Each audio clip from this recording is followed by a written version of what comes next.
welcome to a new episode of the Game Informer Show. I'm Ben Hansen, joined by Kyle Hilliard. Hi. Smiling no longer, we have Andrew Reiner. Hello. And Brian Shea. Hey. Nice hair, Brian Shea. Thanks. Nice hair to you as well. Thanks to Extra Life for these buzz cuts. You have a good look, even with the shaved head, because like your beard length is about the same as your head length, and it's like it's perfect. I took a long time evening these two out myself. Is that true? Yes. What do you mean? I had. I didn't do a good enough job. Kyle, after Extra Life, Kyle gave me like the full buzz. I fixed and everyone's hair. Oh boy, was it not even. To be fair, I went home also and did a lot of work trying to give it the once over. And then if you remember, I had like almost like the Kratos look going. I was like bald up top, and then I had the long beard at first. Yeah. And then I trimmed that because I was really sick of that. like a more I'm buff gonna Kratos. go do some work.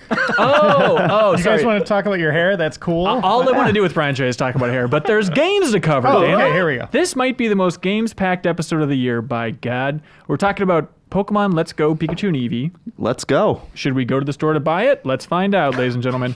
We have to talk about the Detective Pikachu movie, which is taking over the world. Fallout 76, I guess that's out. Spyro Reignited Trilogy, hot damn. Maybe a little bit about the Walking Dead game that we teased last week. Tetris Effect, that'll be fun. Hitman 2, maybe a little bit about The Quiet Man. Battlefield 5, and then maybe some more stuff beyond that.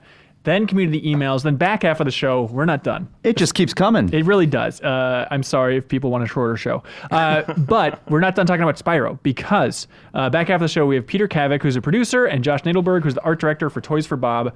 They're Skyping in to talk about the process of creating the Spyro Reignited trilogy, which just came out on Tuesday. I always judge every interview that I listen to or that I'm involved in firsthand by how much laughter happens in the interview. If people are laughing on both sides, that's a good interview in my mind. So that's why you laugh so much at your own jokes and questions. Do I really? No, not really. But you do laugh a lot, which is good. I do reflexively laugh a lot. But these guys are funny and they're silly and it's a good interview. It's a fun time. We dive in deep on the process of recreating all of Spyro, how they technically consider it a remaster, which blew me away because this is as remake as it gets, right? They're like, no, not really. It's confusing.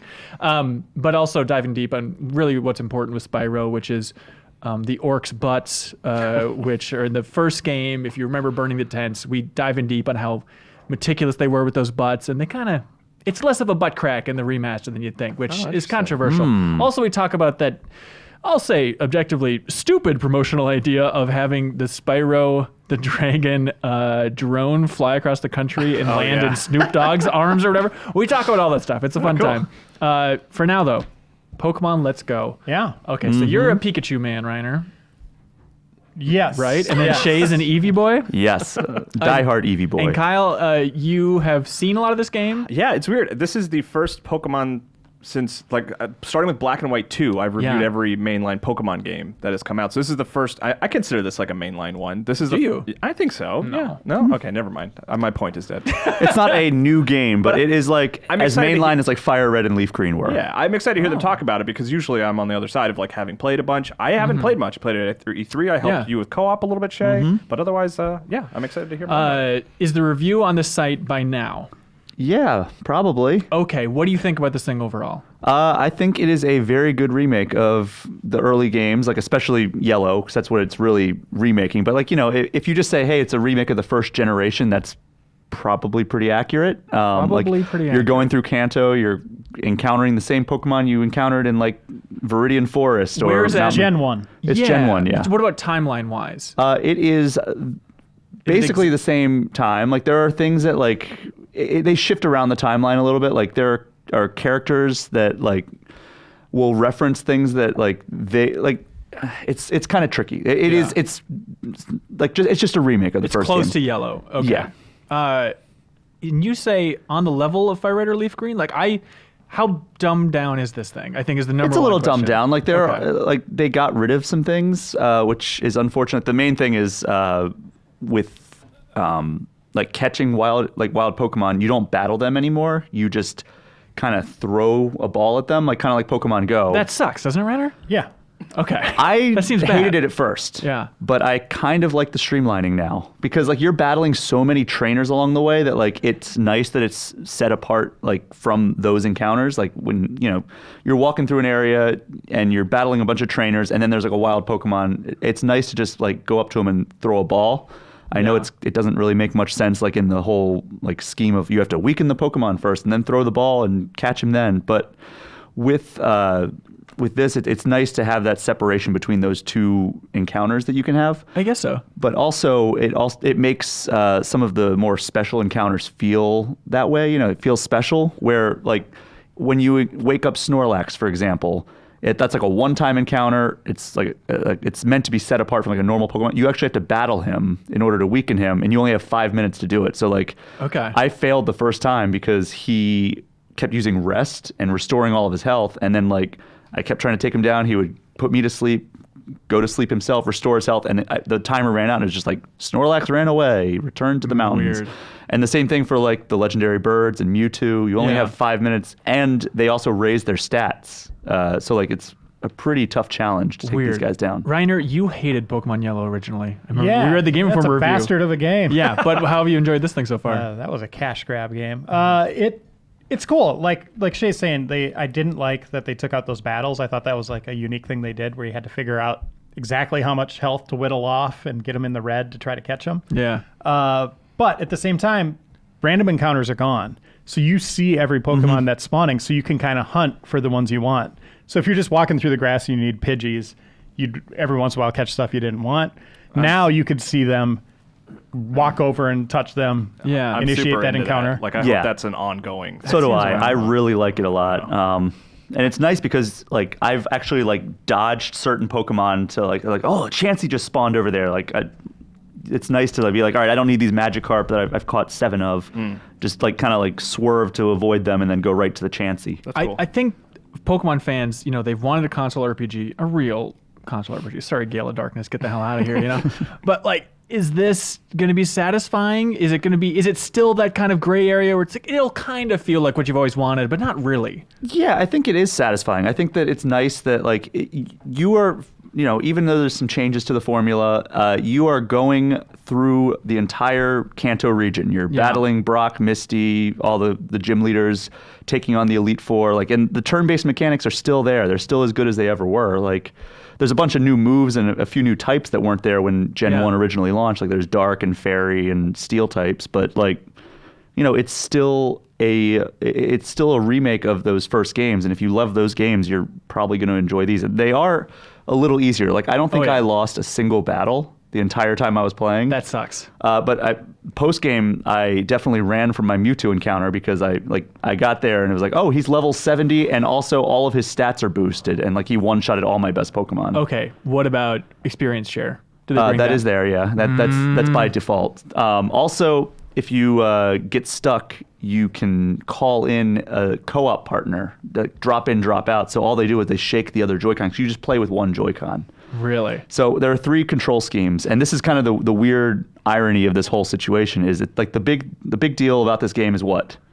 The Pokeball. No, that you use as a controller. It's the first console Pokemon game. You just said it yourself. Yeah, exactly. That's the big deal about this game. I got it. But the worst part, the worst way to play this is up on your TV. Because there are 3 control schemes. There's the Pokeball. Yeah. There's a single Joy-Con that you hold like almost like a half a controller, where it's like you have your thumb on the joystick and you hold it like vertically, not sideways like Mario Party. Yeah. And then you can play it in handheld mode.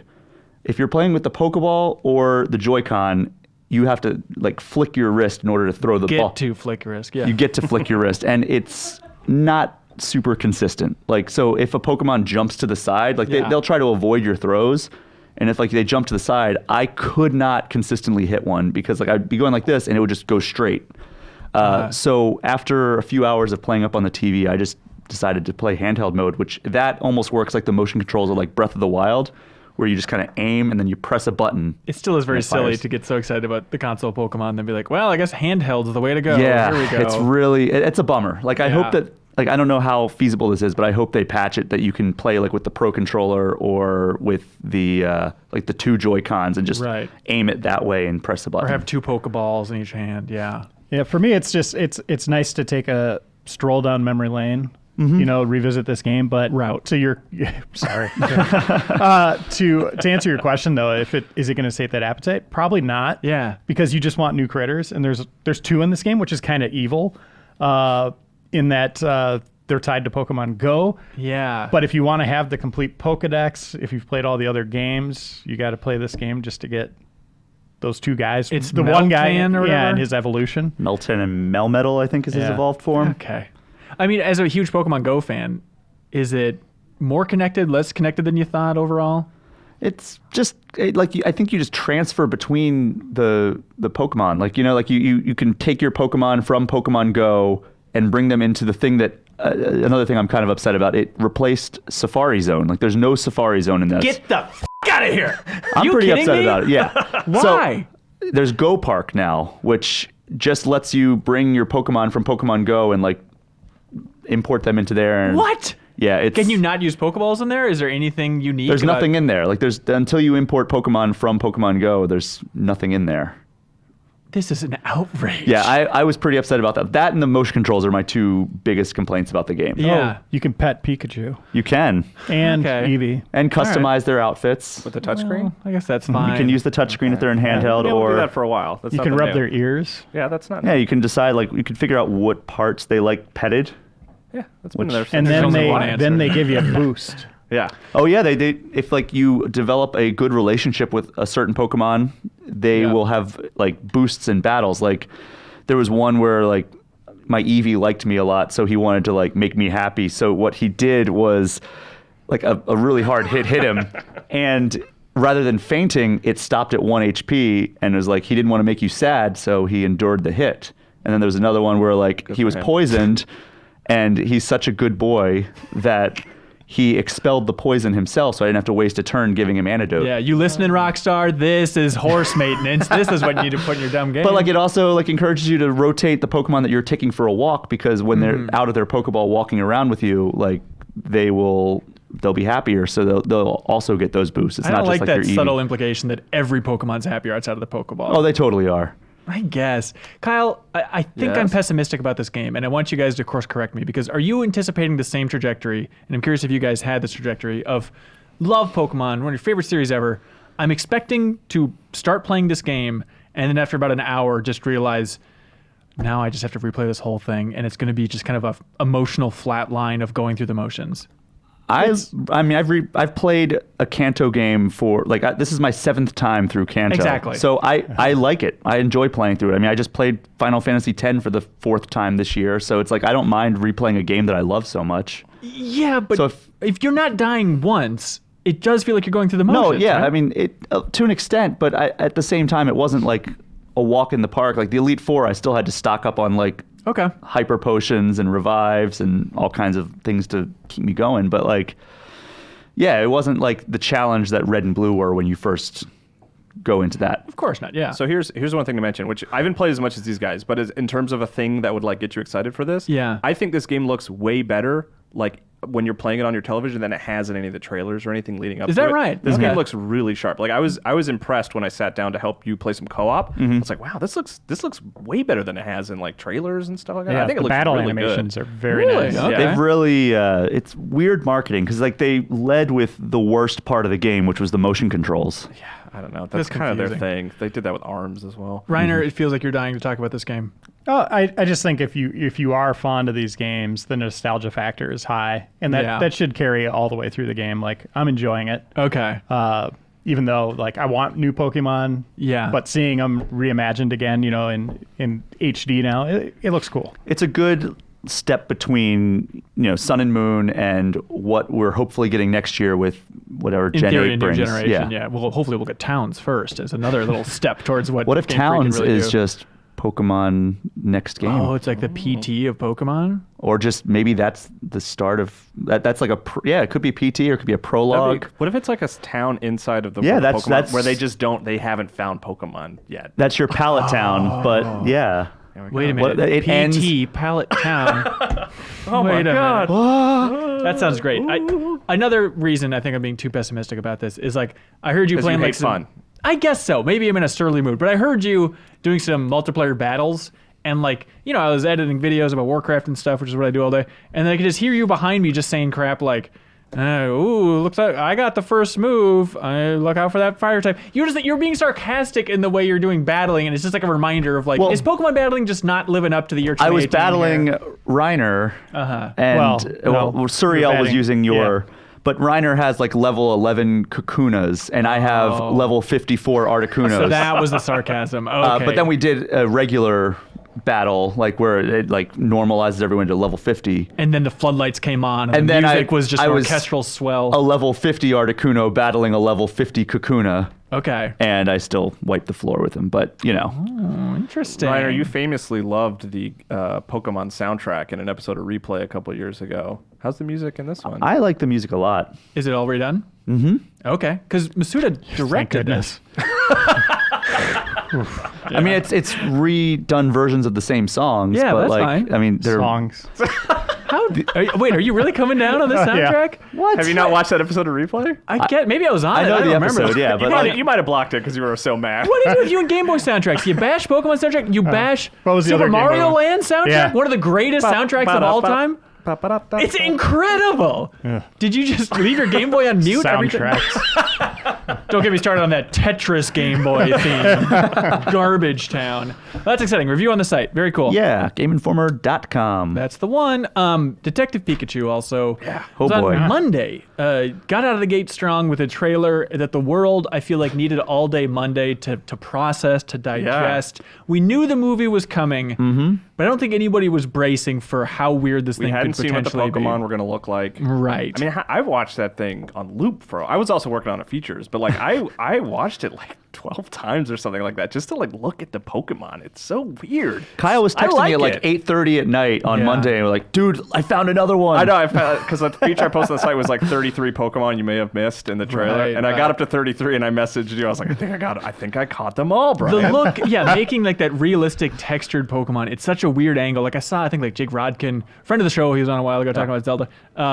But he tweeted like, it's weird to see Hollywood get back with the look that's a little more Howard the Duck, Teenage Mutant Ninja Turtles first movie, just like that kind of gross, realistic take on these things. But what else are you going to do for Pokemon? Like, it would look so bizarre otherwise. Unless it was like a Roger Rabbit, like just full on cartoon. That'd be awesome. I do like the way it looks because it's I distinct, like the way it looks too, It's like, it's different, but it's still undeniably Pokemon. Yeah.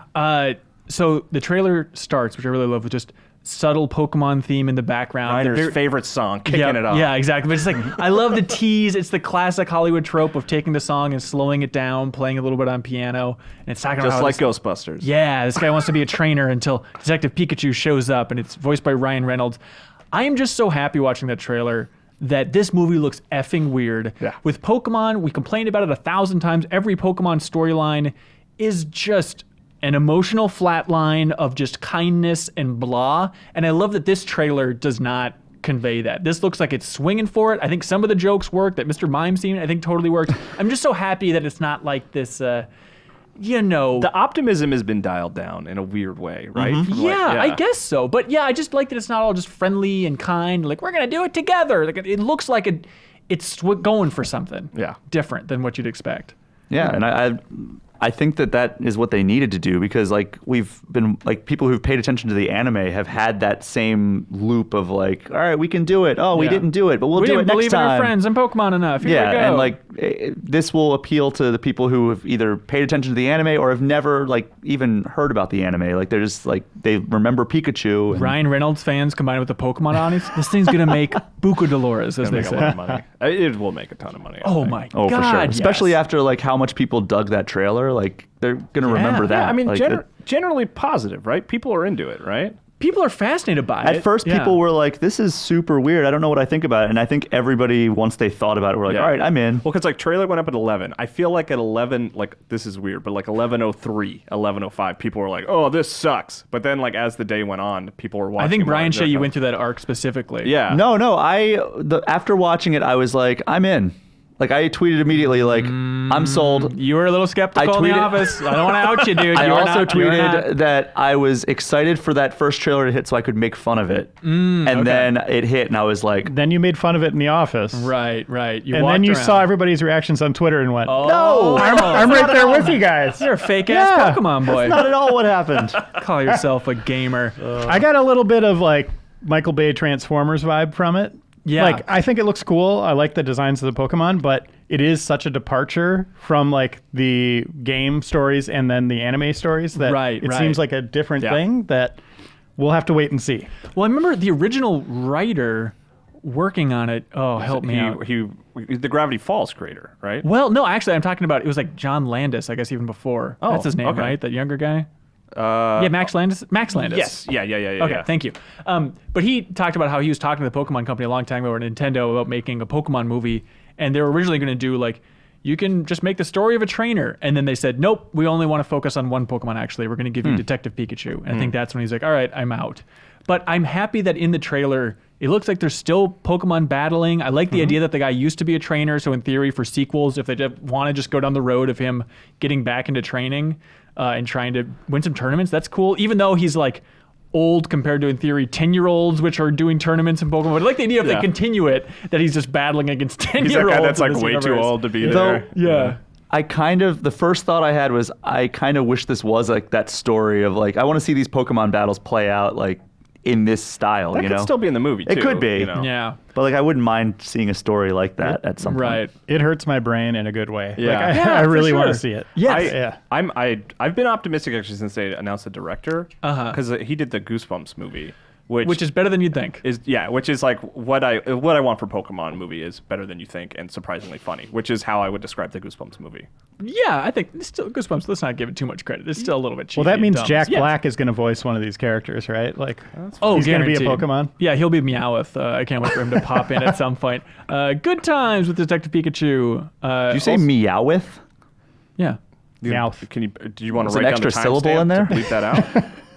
Meowth. I don't know. Maybe I've always said it Meowth. wrong. Meowth. I'm sorry. That's Fallout 76.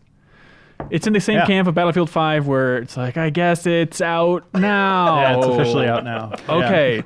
We have talked about this so much on the podcast. It's a lot of, I don't know. It's a weird thing. It's a weird thing. Can we give any sort of verdict on Fallout 76 at this point? Not a verdict, but I can say that from the beta to release, Bethesda did a lot of work. The game is smoother, frame rate At wise. least 54 gigabytes worth of work, right? Something like that. What's that? What's he really talking about? There's a patch you got to download that's it. like bigger than the actual game for day one. Great. Yeah. That's cool. But yeah, they optimized a lot of the zones. Still feels very empty at times. I had a pretty good run last night where I had like serious radiation poisoning, not much health. I'm by myself trying to survive, not finding stim packs or rataways or anything like that. That was fun. Like, I was like just scrounging to survive. I ran into another player who I immediately went to trade because I needed like food and all that stuff. Yeah. And so I highlighted what I wanted, and then he set a price for it, and I was like, I got to do it, right? Like, I ended up paying way too much, but I was like, that was a cool moment. Like, he got something like from it, but he saw saved your back me. against the wall and Yeah, took advantage. he ended up saving me. So yeah, I think it's, I don't know. We'll see. Like, I'm enjoying it. At the same time, I'm kind of wishful that there was more to it at times. But I haven't really gotten deep into the PvP yet, or really into co-op. I spent a lot of time, like I said last night, single player, and this morning again, more single player. So we'll see. Hopefully by next week, I'll have the final verdict. God, I'm so ready for that final verdict. I so want a review Seriously, score on this sucker. Me too. And you have to write numbers. I saw yesterday there was a story going around about like, hey, players are role playing as NPCs in the game, which seems fun. Have you noticed? Have you been following along with the community reaction at all? Like, now that it's out and people have already played so much of it, is it warming up, cooling down? Well, the Metacritic user rating is at like a 1 or a 2. So they're useful metric. Yeah, but I mean that says something. I mean, Yeah. you get this angry group that, for whatever reason, decides to lower the score on the user thing that nobody really pays attention in to. this day and age, it's a miracle if your game doesn't get review bombed. You've done everything right and you deserve a medal in the game industry. But in my play sessions, I have not seen a lot of user interaction. There was one mine that I went into, and there was a level 21 player in there, and it scared me. I didn't know he was in there. Yeah. And then he just kind of ran off, but I was level 11, and I was like, wait a minute. All the enemies in here are really high level now, because he set the level, because he was the first player in, so I was screwed, basically. that's And I was like, weird. well, I just need to like leave and come back later, or quit the game and go to a new server and Ew. re-instance it. People already hate scaling enemies. The idea that they're scaling to players that aren't you, that super sucks. Yeah, so Yikes. I was like, I didn't even think about that as a potential option in this game. So there's a lot to explore yet. The game is gargantuan. Yeah. Tons of content. I bought the strategy guide. It's 544 pages from, sadly, Prima Games, who's going away. Rest in peace, buddy. But, I mean, it looks like there's just tons and tons to do. So we'll see how it goes. Yeah. That's crazy because the Super Smash Brothers Ultimate, which, it's a big game in its own right, but it's substantially smaller scale than something like Fallout. 464 pages strategy guide. I just saw that. I think it was 464. What? It's like, here's all the spirits one by one. I guess all the spirits with their effects and all that stuff. So yeah, like that's kind of crazy. Like I saw them tweet that out. Things that are in that game. Yeah, it's just a list of. Yeah, what kind of strategy? And like 25 pages of Sakurai, just pictures of him. Cute pictures of his desk. That sounds great. So review on the site for Fallout hopefully next week, Next Reiner? week, I'm hoping, yeah. Okay, Yeah. sweet. That's fun. Reiner, no matter what, I want you to stay at this table. Okay. But you two, on either side, you have to clap out as soon as humanly possible. Suriel Vasquez and Matt Miller Here we are. talking about Spyro the Dragon. Ooh, Suriel, I like your hair. Thank you. What a great extra life look. Not How again. How do you No. maintain that hair with such a short style? Oh, it takes a lot of work. Do you have Always. anything to say to Hanson about his hair? I like his hair as well. Yeah.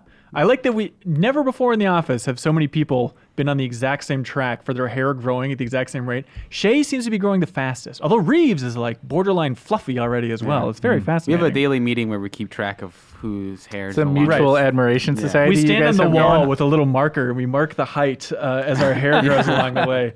Growing up, just like Spyro the Dragon Yes. here in Spyro Good Reignited segue. Trilogy. Reiner, you reviewed this sucker. Yeah, To be honest- I reviewed the originals back in the day, too. That's why I love Game Informer. How many outlets can do that? I would argue no other outlet has that. Nope. Yeah. It's true, right? Yeah, nobody else could say that. Probably. And back in the day, do you remember your review scores for Spyro? Let's do this direct comparison. 9.5, Spyro 1. Great. Spyro Ripto's Rage, 9. Wow. Year of the Dragon, 8.75. That sounds about accurate. And now the remastered, re-trilogy, reignited thingy. 8.5. It's just a 8.5. continual slope down. Oh, But no. honestly, I saw your 8.5 and I was like, that's higher than I expected Yeah. for the remake. Yeah, I gave Crash an 8. Yeah. Like, those games are still fun, but I think this one has more kind of the modern appeal of games, like exploring kind of open spaces. I think that works better than just kind of the challenge-based platforming of 100%. Crash. So I think there is more of a pull for people that haven't played the series, and even those who've played them again. It's really cool to see how they've been reimagined visually. That's the most stunning thing for me. Like, Crash's games back in the day looked good, and still, like, they transitioned to the remakes, still look the same, in my opinion. Yes, there's more polish and all that, Right. but a lot of what was there on the PlayStation carried over. Interesting. Spyro, they tried more in terms of play space, and that meant that it was more kind of plainly detailed and shaded. Right. So seeing it reimagined with full detail often feels like you're going into a different game. I'm totally is finally fulfilling the promise of what Spyro could have been. And I love Spyro 1 on the PlayStation 1. And it just reminded me playing this remake as well.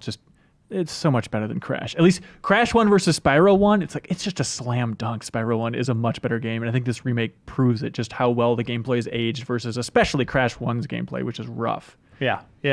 Crash, I mean, I guess I kind of like that about Crash 1. Like, it was really hard. Yeah. And more of a challenge. Spyro, it became more about, like, where's that last gem? Like, you don't really feel like you're being kind of challenged. It's like, just explore, leave a level, enter a level whenever Yeah. you want. Everything's so soft and lovely. Music's great. outside of those bonus stages. Those are tough. Those can go straight to flying hell. ones. Yeah. No, they're still fun. Okay, so you're our test audience here because we have Miller and Suriel who have never played the old Spyro games. I played a little tiny bit of Spyro back in the day, but I think it missed me. I was a big kind of character action platformer fan, but for some reason I just never really got into Spyro.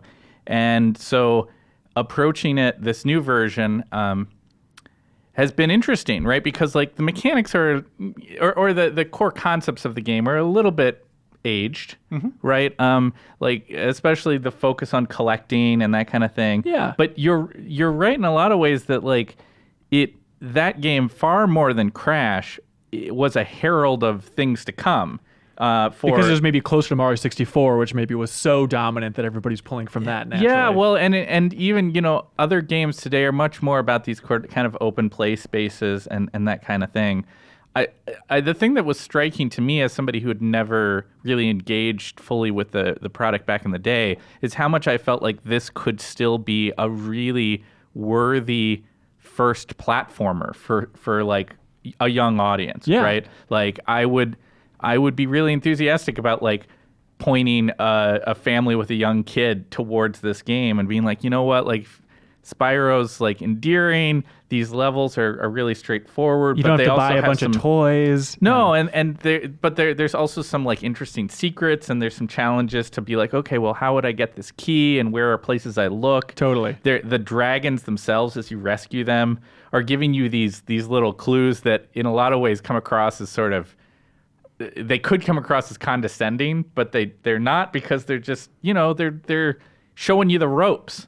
Like somebody who's never played a game like this before, you could kind of get it. Yeah. And it definitely feels like in a lot of modern games, it feels like the exploration is sort of a thing you do tangentially to the rest of the game. If like, oh, you can mainline the game or you can do the side stuff. Whereas in Spyro, it definitely feels like that exploration is the main line, where like the reason, like if you're playing it as a kid, the reason you want to explore is because it feels so natural to have like, oh, you have 97 out of 100. Let's go do a little bit of like very light puzzle solving to figure out what the last 3 gems are. So there is this constant compulsion of completionism, which is, I think is real, and it ties into like those maps are built specifically for you to explore and collect stuff. So it feels really well done. Yeah, I've heard some video game industry old timers and other podcasts, unnamed podcasts, really come down hard on Spyro. Like, those always were dumb. The art sucked. I can never understand it. Like, Spyro 1, I think, is so good. Where I will give it to them is I fell off that series so quickly, because 2, I dabbled a little bit with not too long ago, actually, like on PS3 when it was released as a classic or whatever. And then I remember seeing Spyro 3 back in the day. Like, my friend had it. I went over to her house. I was like, this looks so stupid. I don't want to play as some skateboarding cheetah with all of his buddies. It's just like, it is poochied the hell out for a Simpsons reference, right, Reiner? 3's stupid, right? Well, 3 is like, so these 3 games as a whole are a great study of iteration, because you could definitely see like Insomniac trying something new. Even the character design, at the time was like, he's quadruped, like 4-legged, controls kind of weird. That's the one thing I'll say about maybe kids. It's a little bit more difficult to control than a Mario. Sure. Gliding is easy, running is easy, but when you sprint, like when you put your head down with the horns down, it's like he's a race car. You got momentum. Well, and there's also the other thing that was striking to me is that it's like that camera is odd. I know it's trying to be faithful to the original source material, but it's so close. I feel like crowded all the time. Really? Yeah, it's kind weird. of odd. Do you know what I'm talking about? Yeah, and the enemies sometimes are off the screen. They're so tall. And I think that's cool. But I definitely hear you where you feel like, I just missed that. I wish the camera was a little bit further back. I would have been able to line that up better. Yeah. But you get to 2 and they have a better idea of how to lead the player along. Because the first one, they just kind of throw you in. They're like, collect 10 dragons. And you're like, okay. And then it's like, wait, I didn't even have to go to all the levels in the first world. I can just move on. The second one, they connect it better. And then the third one, the moves are still the same through all the games. You could definitely see Insomniac going, oh, God. It's the same game again. We got to spice it up. Let's throw in other playable characters. Right. Now you can swim and other stuff. But you're a kangaroo. And not only other bird. playable characters, but it's also like, let's put Spyro on a skateboard. Yeah. Which is weird now. It's like Activision now publishes it. But I'm sure they're responding to Tony Hawk back in the day of like, well, it's a cool 90s game. We got to have a dragon on a skateboard. That crap sucks. Yeah. You definitely see developers like prototyping for other potential games within the framework of a game. Right. You know what I mean? Like, so... Thankfully, they didn't make a skateboarding game. Yeah. But it's kind of neat. It definitely like ages it a little bit. You get that sense of the 90s from it. And I think that's cool from a game that came from the 90s. Right? I'm trying to figure out, just in my own mind, why I love Crash 3 for that variety, but Spyro 3 I poo-poo on for that variety. Am I just a curmudgeon? I should just accept both as equally experimental and weird? From what I remember about Crash, it felt like the variety came from stuff other than the playable characters. It felt like you were visiting these really crazy worlds, so it feels like, okay, I'm using the same tool set in different environments. Whereas I think maybe I haven't played Spyro 3 obviously, but like it feels maybe like if the playable characters are the thing, maybe it just feels like it was a little more hamstrung. I don't know. Crash 3, it changes it up with vehicles and you're riding on different things. Jetpacks. Your scuba suit, all that stuff. Like it really shakes up the core. Part of that, I think, was the pace of sequel games at the time is different Once than a it is year. now. Yeah, I mean, you get these things really frequently. And so, in a lot of ways, they would. It felt like at the time they would use very similar art assets, but they were eager to try to like maintain interest by like, okay, well, we got to have this new character, this new like silly gimmick or something. Yeah. So, I think that's again, it's kind of a product of the times kind of a thing. Right. And the coolest thing looking back now is how much those Spyro games are the foundation for Ratchet and Clank. Like there's times you're in a level you're like, this could just be a Ratchet level. Like it feels like it. Like in terms of the enemy designs, the flow of kind of moving from point A to point B, a lot of that is what they use for Spyro. So it's kind of cool to look back at if you like those games. Totally. It's worth a look, too. Fans of Spider-Man, go back to the origins and check it out. I love how much Insomniac has supported the remake as well. It seems like Naughty Dog gave a couple tips of the hat to Crash and the remake and stuff, but with this one it seems like Insomniac, maybe because they're independent, so they care less in theory, but it seems like they're really embracing it, like, hell yeah, Spyro's back, look at this, it's fun. I just think it's weird that when you boot the game up, it brings up Activision and Toys for Bob. Yeah. But the only place you see Insomniac's name or any of the developers is in the credits in special thanks. I don't know. What do you want? You want it on the splash screen? That seems like a lot. They made them. They made the game, It's man. their game. I mean, Well, yeah, originally. That's prime real estate.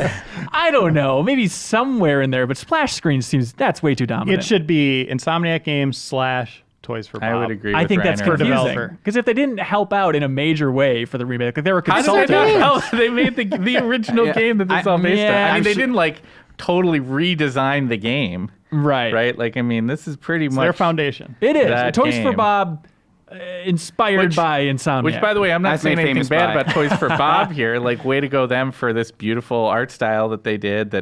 But yeah, I mean, this is kind of Insomniac's game. It's a little weird. I think. I will say that, like, man, it's really fascinating with this game and with the Crash games. That sensation, and I think we've talked about this before on the podcast of seeing something that is the way you imagined it in your mind's eye, rather than the way that it actually was. And it really is like it is that. Like you go into the Spyro game, and before you play it in your memory, you think about Spyro as being like, oh, he's this like cute cartoony dragon. He's got lots of interesting animated facial expressions and stuff. The original is very hard to look at. It's like 40 polygons, maybe. Yeah. But I went back and looked at my strategy guide for the first one. Yeah. And it's funny because it was like there would be a brown object in front of me, no texture on it, and so I wrote like, oh, that's a tower. So at the brown tower, make a left, and then I look in the reimagined version, the remaster, and it's like, oh, it's a tree. Like I had no idea. Like So that strategy guide, don't use it in today's day and age. If you have it lying around from the 90s, watch out for that old Game Informer. There's an asterisk on it now. So I mean that's how much they've evolved, right? Like, Yeah. And if you want to learn more about the development of this game, we have an interview with Toys for Bob talking all about it. It's a good time. What a fun time. Only on Xbox and PS4. Yes. For now. No PC yet or Switch. It has to be coming. We talk about it a little bit in the interview, and I don't know, they're like, we don't even know if it runs on a Switch, but if they're not having the Switch audience in mind while making this game, they are blowing it hard, because that thing would sell a gazillion on Gangbusters. Switch. Yep. Yeah. I hope they make a new Spyro game. I hope it's as clear and obvious as it seems from the outside of now Vicarious Visions can make a new Crash in that style, and now Toys for Bob can make a new Spyro in that style. I think a new Spyro would be held to different standards. I think. Of course, I yeah. mean, there's a lot of things, not inappropriately, that we think about this game because it is a remake that, it's saying give it a pass is unfair. I mean, it is what it should be, right? Which is these original games, but with this beautiful new sheen on them. A new Spyro, I think, would need to kind of go back to the drawing board on some of the like collection mechanics, and we talked about the camera, that kind of stuff. I don't know. think. Maybe the nostalgia crowd is just so big that they're ready for a new experience, even with those old mechanics. But I always think back to like the reception for Traveler's Tales Wrath of Cortex, the 4th Crash Bandicoot game, which everybody was like, F this isn't Naughty Dog, this sucks. I went back and played it not too long ago, and it's like, this is about the continuation of the Crash series I would expect on PS2. Like, it's totally fine. It feels not too far off from like a Crash 2 experience. And I wonder if now the world would be ready for that kind of throwback experience that is surprisingly faithful to the original design. I think there's definitely a way you can like thread that needle, which I think Mega Man 11 does pretty well. Of just like, here's this sort of classic thing, but we've thrown in just enough to make it interesting. Slow down mechanics in Spyro 4. Got it. Yeah, that's perfect. Reiner, reviews on the site? Reviews on the site, 8.5. There we go. Good time. A review that maybe's on the site as well. Overkill's The Walking Dead. Miller, you've had a tough time with this thing. Yeah. Not good, huh? It's not great. Okay. No. I actually went into that game with some enthusiasm because I like the Walking Dead franchise, both in the comics and the TV show. And I like the idea of cooperative action. Developers of Payday that are making it. It's a good, strong development talent. But as I talk about in the review, sometimes, despite everything seeming like it should be in place, things just don't work out. Things just did not work out. And you did not have a good time with it? No, I did not have a good time with this game. It just has a lot of problems. Like, you're part of this 4-person team, and you're at turns going between defend your camp missions and then going out on scavenging missions, but neither is very fun. That seems important. Yeah. There's this big focus on melee engagements, and so you have these different melee weapons, but they all feel pretty much the same, and it's all really boring combat. So you just have zombies coming through a doorway, and you'll literally spend 5 minutes with your 4-person team standing in a doorway whacking the zombies as they kind of come in, and there's no nuance to that combat. Yeah, it's just there. When you do get gun combat, it's very, very clunky. The AI on the human enemies is terrible. Human enemies? Yeah, I mean, there's like other survivors, right, that you're fighting, just like in the Walking Dead storylines. You mow them all down. But it's just bad. Like, the shooting doesn't feel good. And then there's like major technical problems with the game. I lost hours of progress from hard crashes, from matchmaking issues, just that kind of stuff. Let it die here. Overkill's The Walking Dead. It wasn't a good time. Run, don't walk away from that. But fun review on the site if you want to read about a bad game. Yeah. There we go. Okay, so now it's going to be Surreal that's going to stay put no matter what. Okay. And then no matter what, Reiner and Miller have to get the hell out of here. No matter what. Here we go. Jeff! Whoa! Hey, here we are. There we go. Jeff, I'm still giving it. We got Jeff Markiafava. Hey. We call him Jeff'em because he's yummy. And then we have Jeff Cork. Hello. The man who reviewed Tetris Effect. It's true. Now, I think in honor of Tetris Effect, Leo in the booth, feel free to make this segment trippy as hell video-wise. Things are going to get weird. Tetris Effect, what a lovely thing. It's so good, right? Yeah. Is that just the take? It's freaking great. I feel vindicated.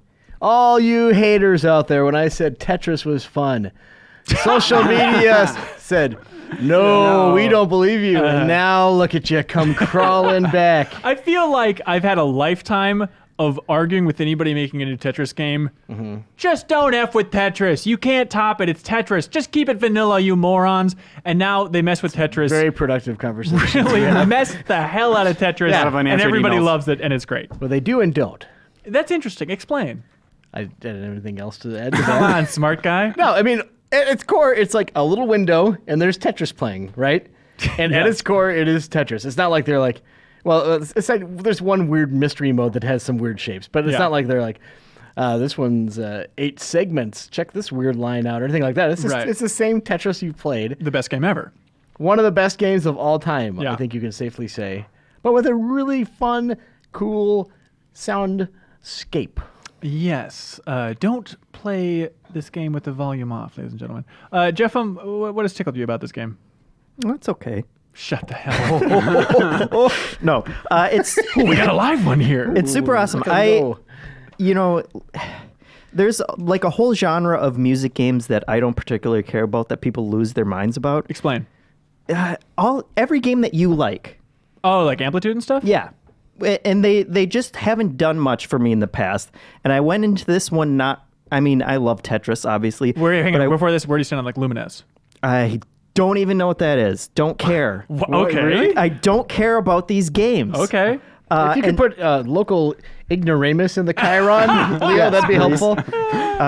Yeah, but they just haven't done much for me in the past, and so I went into this one that wasn't a huge draw for me. Yeah. But the fact that they tie all of the kind of soundtracks into you moving around the pieces, just blew my mind. Mm-hmm.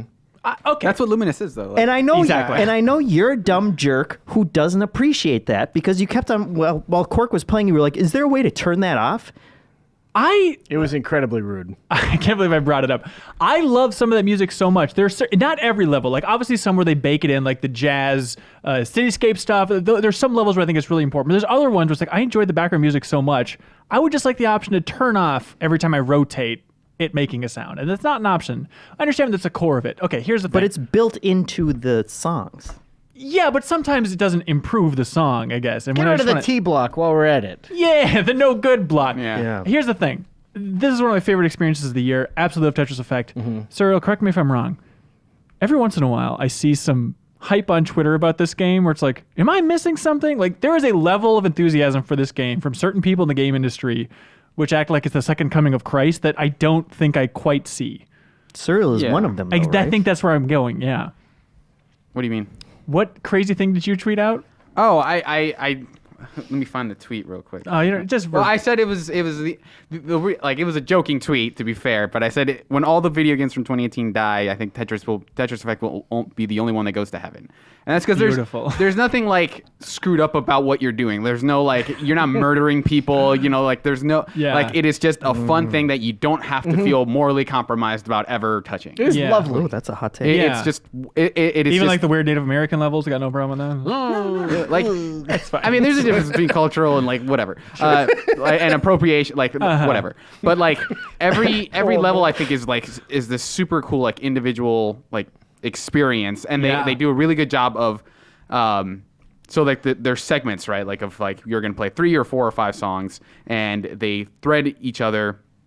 And they don't feel compelled to like, we need to start at level 1 difficulty and end at like 20. Yeah. So like it oscillates up and down depending on the song. And I feel like that's what, you know, Mizuguchi is really good at, is being like creating synesthetic games. And I love the idea too that it's not just a matter of the levels are going to get faster and faster. Like there's some going through that journey mode, just kind of like the story mode, which like by the end it'll just slow the hell down just for a nice twist if the music goes accordingly. What's super cool about it too is like in a particular like stage, it kind of ebbs and flows. But then when you can play through the entire journey mode back to back to back to back, Yeah. you can keep continuing, and then you'll notice that each stage does that too, kind of pulling back a little bit. It's right. fantastic. And as everybody knows, playing through the journey mode will teach you that the story is about whales. Yeah.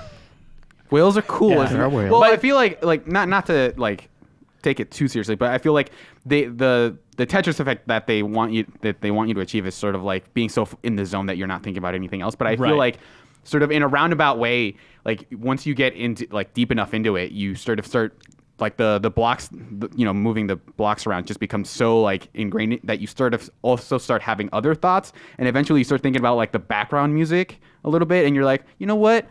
Maybe we should all be, you know, more united as a people. You know, like maybe we like. Let's wait, because be more of like positive. the background music? I do Like- want to worship fire. Yeah, but like you like not like, you know, it's not like a deep message, but at some point you start sort of thinking about a lot of the peripheral elements of what's actually going on in the background. Right. And I feel like that's sort of like that's maybe where people are taking away. It's like, oh, it's such a transcendent experience of like it got me to think about like, you know, life as a thing. Especially the ones with lyrics. Is that what you're going for? A little Or bit, even- yeah. Like okay. where it's like if you look at those lyrics on paper, they're just super hokey. Like they're like absolutely corny. But like if at any point you're thinking like, you know what, that's not a terrible message. Like that is sort of where where you reach sort of that like, this is really fun, and I'm having an experience that I haven't had with Tetris. And as before. everybody knows, when you have a moment like that, you have to say out loud, "I'm having an experience right now." I'm having an experience right now. You mentioned the jazz piano level with the cityscape in there, and it's funny because like Kyle, that's like his favorite one. My brother was in town, so I'm like, "Hey, this is a game that you could play," because he doesn't play games very often. So he said, "Can you show me that cowboy game?" And then, so maybe I stand corrected. There are people that don't pay attention to the stories in games. No, but then I showed him Tetris Effect. I'm like, here, play this. And I set it to that level, and it sounded like a cat who had been like partially anesthetized, staggering across the keyboard, because it's like, the point is like, as you rotate it, it kind of like has the little piano licks will play. Yeah. It was awful. It sounded so bad. And it was funny because like while I was playing it, as a fairly okay Tetris player, I should hope so, I was like, even that one was like a little noisy and weird, but I mean, you could kind of have sections that made sense musically and it was kind of okay, but I think he broke the game. He was so bad at it, and watching him, I wanted to like use him as a battering ram on my TV. And he's an Olympic gold medalist, isn't he? He's the coach for an Olympic gold medalist. And this is the kind of crap he pulls off in Tetris. Just garbage. Not even like, he shouldn't even be allowed to look at the winner's stand. Meanwhile, I don't know if you saw, but somebody uploaded footage just of that level. And Brad Bird, the one and only Brad Bird, director, Incredibles, the greatest film of all time, he tweeted that video out, and he said, "This is so cool." Those are his exact. Wow. Yeah. Holy. Yeah, he said. Really? He said it out loud. You can quote him on it. Yeah, absolutely. This is so cool. Funnily enough, sorry. Go ahead. This is so cool. That's a very. I'm having an experience. I'm having an experience. But like, I feel like my favorite levels are the ones where they're less musical and more sort of like, I really like the one where the moving the blocks is like crunching on snow. Oh, that one's so good. That one's really good because it doesn't make me feel like I'm just composing a really bad song like you mentioned. And there's one where you're like on a space station or something, and the rotating orbit one sort of sounds like gibberish, but like in the voice of like one small step for man. To the point that I wonder if they sampled actual rips from NASA recordings or something, and it's just like weird syllables from those old tapes. That one's so cool. I like the one that sounds like wood blocks kind of colliding. It's with the windmills, I think. Yep, and it kind of looks weird. I like that all the different levels have different styles for the Tetronimos, but none of them are like incoherent, which I feel like would be so easy to do. It's not like the dog paw in Luminous. There was that one level that had the dog paws. Every time I saw that, it was just like, ugh. Yeah, and there's one, I forget what level it is, but the Tetronimos, they look like little gummies covered in like sugar. I just want to eat them every time I see them. Yeah, so and delicious. there's one where they're gears, and just the sound of them kind of clicking into place feels so good. Yeah, and also, I love, on the list of other things I love about Tetris Effect, I love that, I forget what the modes are called, right, where it's just like, hey, clear 40 lines or do it in 3 minutes. I love they just have the classic ass shapes, but even those look so good in this. Yeah. Not to mention that once you hit like level 50, apparently you unlock like the Game Boy theme with the original theme and and whatnot, which is it a remix cool. or is it like straight up the actual? Straight up, which I love that that's in there because Mizuguchi teased it when he was on the podcast a little while ago on the Rapid Fire. Like he wouldn't reveal if that song was in there, so I'm happy that it is baked in as some sort of secret in there. Yeah, this guy likes a particular mode. Jeff Margiafava has the floor. I think it's called Master Mode or something like that. But I the have fast one. Yes, whenever a Tetris game comes out, and I reviewed Tetris versus Puyo, the one I'm always looking for versus Larry Flynn, one that gets close to the Tetris Grandmaster series, which is the one where they just immediately fall to the bottom. Yeah, and I asked Cork about that, and then it actually has one that is as close as we kind of get in the Western. You just want it brutally fast. Yeah. Okay. And they deliver it, and it's super good. Yeah. You know what they don't deliver? There's a lot of modes baked in here. I think it's cool. It's got some flexibility. I love like having the just having the playlist. So like here's an underwater playlist. Here's a space playlist. Just play through 4 stages, all that kind of stuff. It's a $40 game. Some people have been critiquing that, like, they're really worth $40. It is Tetris. It's a beautiful, funky version of Tetris. But and I understand it's all about the experience. It's all about playing the game and looking in a mirror and saying, I'm having an experience right now, but you want your player too? I love some good competitive Tetris, and it really bothers me that it's not in there. I understand musically, acoustically, it'd be a disaster, but for $40 of Tetris, like I think I'd want that in there. You know? I certainly wouldn't mind if they had more crazier modes. You know, like you don't have anything like it's called something different in every Tetris game, but like the Cascade ones where, you know... Sorry, I just glanced at what Leo's been doing to the camera. Okay, you told him to. You I gave know, him I'm sorry. free I won't look at that again. I won't look at that again. Yeah, but you know, the Cascade ones where if pieces are kind of overlapping, they'll drop off and kind of fall down into the walls. I would like more kind of different adventurous modes. The ones that are in here, I think, are really good, and there are some kind of really weird ones. Like but some of the Tetris DS stuff I thought was really cool. Yeah, what do you mean by that? Like there was one where you're you're basically making a ball of Tetris and you're dropping from like both sides basically. So like you're building this enormous ball out of like Tetraminos, and there's one where I think it's just like all of them were inspired by like Metroid and Zelda and Donkey Kong. I mean, and let's stuff. not get crazy here. Well, but So, like with weird you said you Tetris wanted more balls. adventurous. No, not adventurous that. okay. Not that All right. experimental. Frankly, that's disgusting. Cork, you talked about the final level and how you actually achieved Nirvana playing it. Yeah, I loved it. I thought it was like probably the most emotional I've been about a game this year so far. Really? Did you have It an just experience? felt very nice. Yeah, it was great. It was wonderful. And the last level, I think, is interesting too because it is like this transcendent emotional experience. The music is just incredible, but at the same time, it's kind of a son of a. Yeah. You have to go from 30 lines clear to 90, and that moves fast. Did you guys have a tough it time gets with very that? fast. Yeah. You didn't have a tough time.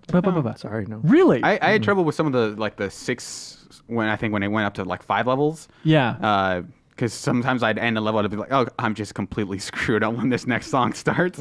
But that one level, because I think it's less lines overall than you clear in some of those segments, in some of those multi-song segments, because it's 90 lines versus like 30 per segment in those lines. Right. But it didn't feel like the hardest part of the game for me, for sure. Really? God, I thought I was really something at Tetris. Like I normally just, when we played in Osaka, when we were there on the Monster Hunter cover story trip, we played a lot of Puyo Puyo Tetris, and I just mopped the floor with you. Made you feel very good. I thought I'm glad that you had a nice time. Because you're such a Tetris old timer, you weren't used to the hold. Yeah. Like that, you had to get used to using hold, which now in this game is obviously in there, and it's just the best thing ever. But I thought it was really somebody until that final level just repeatedly kicked my ass. But I love having a song that you just have to grind into your head. And when the song is so good, it reminds me of like It's the a really heyday- good song. Yeah, the heyday of just music rhythm games, where it's like this song I should hate, but I still love it, and I'm just hearing it again and again and again, and it feels like a lovable foe that you eventually can conquer. Do you still like the first song the best overall? Yeah, I understand. Mark McDonald said that last song was his favorite. I could see that. I think they might both be the same singer because there's definitely like there's a musical callback to the first song in that final Yeah. song, and it sounds so similar that it's I'd like a imagine. reprise kind of. Yeah, and it's I think it's Katie Brady. I think in the credits it's Come the singer. on. I really Go for the cheap joke. what is that? Katie Brady. You just made that up. I think that's the singer's name, but like I looked up all the video of her on YouTube just to find more of it. I want to hear her, not in a creepy way. I want to hear that singer like do an acoustic version of that first song, Connected. I just still love that song so much. So she's welcome on the podcast at any point. Fly out to Minnesota to do Musical an acoustic performance. version Don't do it. here. It's a trap. We'll bang the percussion on the table or something. How's the VR? Ooh, yeah. It's cool. It's I won't say it's overwhelming. It's like there's a lot to take in just because you could look around and everything. Like the analog sticks, if you move those around, and then when you're just playing on a regular display, will kind of change the field. Yeah. which seems kind of silly because Right. it's basically acting as what you do with your own skull and eyeballs in VR. But it looks really nice. Can you look behind the field and figure out how to get good at Tetris from that side? You see where the blocks are coming from. Actually, Oh, It's wow. horrific. They're bouncing off a trampoline, which is pretty. It's Amazing. Wow. It's gross. It's not a nice trampoline. Yeah. It's yucky. With Duristine and Tetris Effect, Astrobot not too long ago, I think I might be at the point where Don't do it. I think PSVR has Don't turned you the do corner. it. I think it's dug itself out of the hole. Are you going to buy one? No, I have one in the office. I'm a little bit spoiled that way. But for people that are lightly interested in VR, I think I might be able to sincerely recommend it. And Are I there did. Black Friday deals too? I think I think I saw some people tweeting about that and stuff. But where do you guys stand? I think we've hit the turning point. I think that well is full enough now where I won't feel bad saying head on down. Yeah, especially if you haven't played Resident Evil 7. Like, Yeah. that's a great game for that platform. Yeah. Jeffem, has it turned around? I mean, not for me, but if you're inclined to play VR, then do what you want And to it's yourself. that kind of insight that you come to the Game Informer show for. I really appreciate it. So I was shocked to learn, I didn't even think about this. Tetris Effect is still PS4 exclusive right now, even though you can play without VR. If it follows any sort of trajectory, like Res Infinite was exclusive for 11 months, Double Fine's Rhombus of Ruin, which was on PSVR, that was exclusive for like 14 months.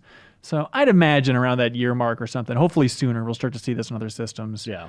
Hopefully on the Switch. Hope so, because more people should play it. It's really a great game. Yeah, it's just lovely. That's great. For now, We need to talk about Hitman 2. Yeah, right. And I think there's only one way to do that. Serial, you're probably going to have to get replaced. And I don't feel right sitting here when Leo in the booth is sitting in the booth forever. Ready to go? All right. Yeah, sure. Ready?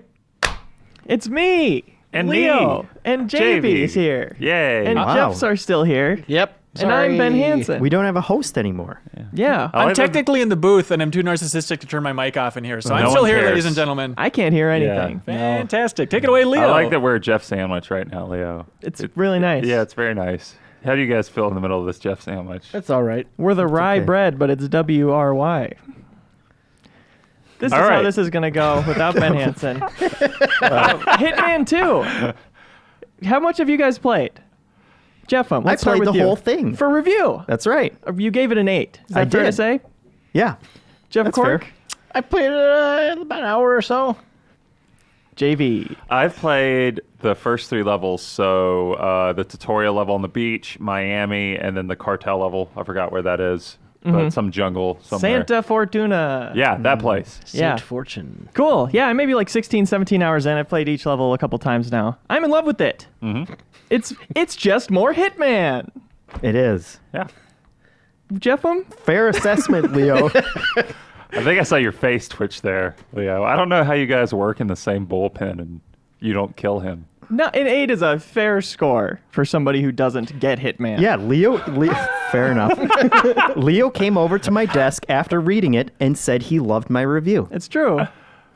So where do we start? Where do you even begin with this thing? What's new since the first one? Let's talk about that. It's a stealth open world, kind of. Big sandboxes, giant levels. You're doing stealth. You're getting disguises. You're killing people.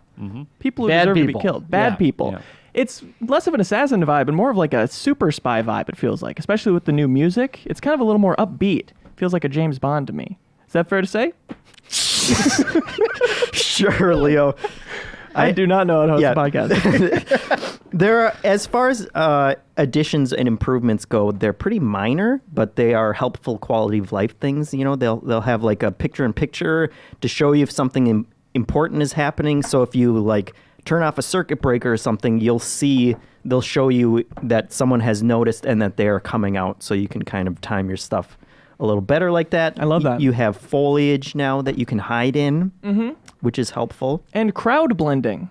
That works kind of similar to foliage, where you just kind of see the ring form when you're in a safe spot where nobody will see you, unless they get super close. Right. But that's cool. And they the whole first season's levels are playable in this one, which they're now $20 to get that full pack if you don't already own it, which is a great price for 6 gigantic, Yeah. fantastic levels. It will give you more of what you want. That's right. Fully And simulated societies, I believe you said, Leo. that's right. You can watch our favorite games of all time list to see me talk about how much I love the first Hitman. Or you can listen to right now.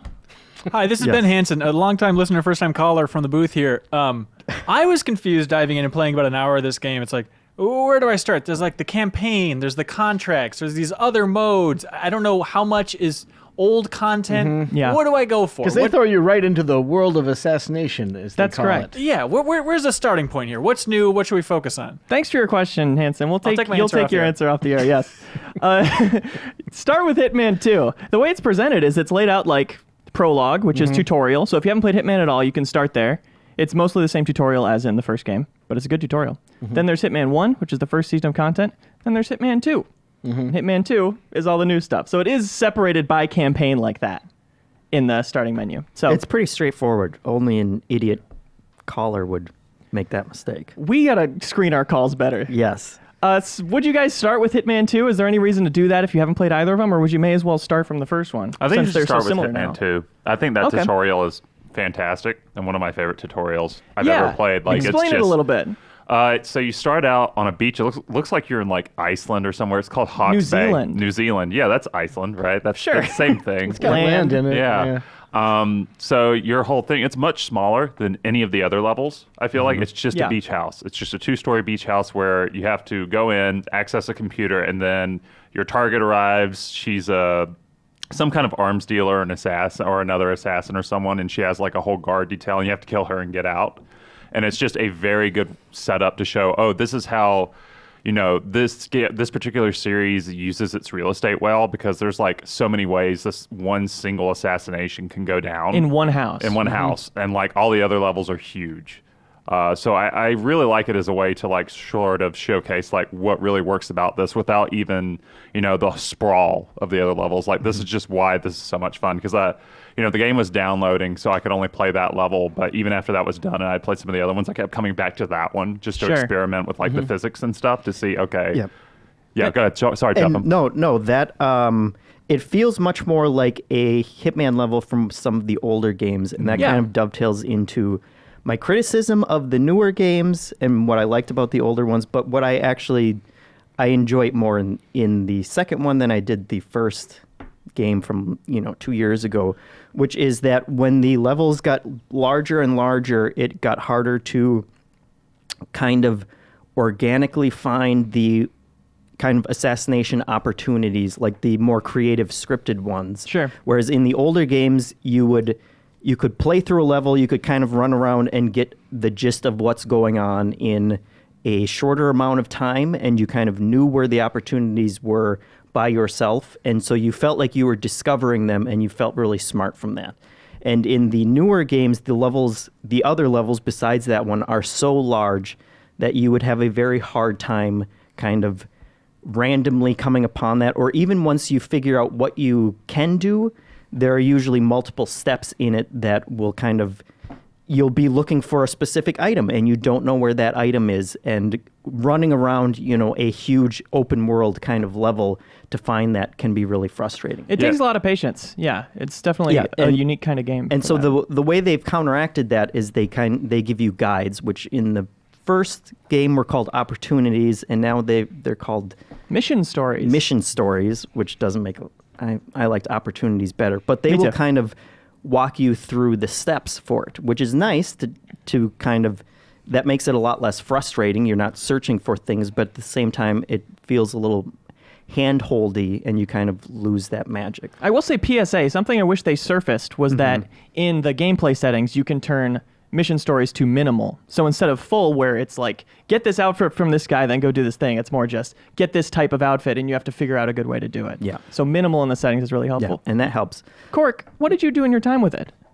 Well, I should say, like, the hour just is me messing around in the cabin or the beach house a little bit, but I did play the Miami level in an event too, so I did both the assassinations there. So all told, I spent more than an hour in there. Right. But mostly just methodically went through that opening mission. I really took my time and made sure I wasn't detected or anything. I think that's ultimately the way to play. Yeah, I love doing that. Nice. This is the opening mission, so you find a room that is full of guns, and I think that's one of the most frustrating things about this series to me is, like, you see all these guns and you know that I don't want to use any of them because it feels like you're just giving up or failing. Yeah, you've done something wrong at that point. Right, there's using them. Yeah. I completely agree. It's the biggest failing is that so many unlocks are, here's a new shotgun to use. Yeah, and not even any challenges incentivize that at all. Yeah. Not only do you get a really low score on a mission if you go loud, but you don't get any challenges, which is how you get the mastery XP, which is how you get unlocks for levels. So it gives you no reason to use them, and it gives you 100 of them. And the shooting feels adequate. It doesn't. That's not what the game is. It is a it shooter, works when you need to do it, but it's not like the fun way to play it or anything. Exactly. Yeah, I think Hitman is at its best when you play it like it's a puzzle game. Yeah, like straight up, like not a shooter, not even like so far as much as like, a stealthy assassination game. Like, don't think of it as Metal Gear, but like, okay, how do I get this person over here so I can like hit this switch or get them to drink the poison thing or the poison drink? That's when it's best. Yeah, or die in this accident, and if you do it right, everybody sees the accident happen but doesn't know it was a murder. Yeah. It's also fun. I like to think of it also as like a sort of like story discovery thing where you just find, oh, cool. I didn't realize this was here. Like on the Miami level, I had the suitcase and sniper rifle that I had like progressed enough in the level by replaying it enough. So I found an overhead where you can like sit there and just snipe the race car that one of your targets is in, and that's super satisfying just to find them without like the mission opportunities, because there are feats that exist outside of that where it's just like, oh, cool, I didn't know this was here, and I unlocked like a special achievement, and I found it on my own. Like those moments are really gratifying. Agreed. That's almost the most fun part, is solving those yourself. Yeah, and I will say that is one of the reasons why I like this season, or Hitman 2 more than the first one is I think the levels are more memorable and more interesting to me. I enjoyed replaying them more than I did the previous ones. It didn't feel as much of a chore just because they were interesting and the opportunities in them were interesting. But then you also do have, I was complaining about how they kind of lay everything out for you if you use those guides, but there are a ton of more challenges and more interesting ways that you can kill them that they won't tell you, and you just kind of have to discover them. And so there is a large learning curve for every level that was still kind of frustrating to me, to kind of, you do have to still go around and learn everyone's routes and figure out where those items are. But once you have learned that, each level kind of really opens up, and it's a lot of fun to keep on replaying them. Yeah, replaying them is definitely when I start to love them rather than like them. And that was the same way for the first season too. So I'm excited to see how this shakes out versus the first season levels after I've spent as much time with them. Sure. Yeah. I also want to say that I think maybe I'm in the minority camp here, but I actually like the writing in Hitman, not like, the plot storytelling, which is just very convoluted and sort of wannabe Tinker Tailor Soldier Spy stuff. But there are lots of jokes in there, like some ranging from trashy, where one of your disguises in the Miami level is a cook named Florida Man, which, that's pretty good. And he's got flies swarming around him constantly. And then stuff like the rat poison you find is called ratatouille. So, I think it's funny. Good. I think it's amusing. There's an opportunity mission story in the Whittleton Creek level where you're a real estate agent and you're giving a tour of this house that one of the targets is planning on buying. And Hitman is just talking about, like, there are 2 exits. The floor would be easy to clean. Just thinking about it like an assassin. Worst house tour ever, yeah. Yeah. What were you guys' favorite mission stories so far? I mean, I've only played 3, but I still really like the beach house. I understand later on there's one. My favorite mission in the whole series is from Blood Money, and it's called A New Day, and it takes place in sort of like a suburban neighborhood, and I feel like that's the best that series has ever been in terms of like size and memorizing stuff. Like I played that level so many times, and I hear there's like a sequel in this one coming up. So I really want to check that one out. I'm really excited. But so far, I like Miami a lot. Miami is unbelievable. Like, there's so many things you can do in that level, from like race car sabotage to getting a robot to kill someone. It's a very strange combination of things. I thought I had seen everything in that level in the preview coverage because that's the only level they showed for so long. But there were still a ton of surprises going into it. The other new thing, Ghost Mode.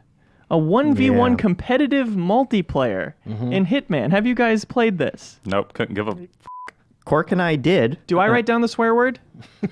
I got it, little boy Leo. Don't worry about it. Great. Thank you. Yeah, Cork and I played it, and we didn't enjoy it. Oh, no. Yeah, and maybe as, a Hitman super expert, you will enjoy what you're doing in that, but it just felt weird to try and turn the core gameplay into a race between 2 people. Yeah.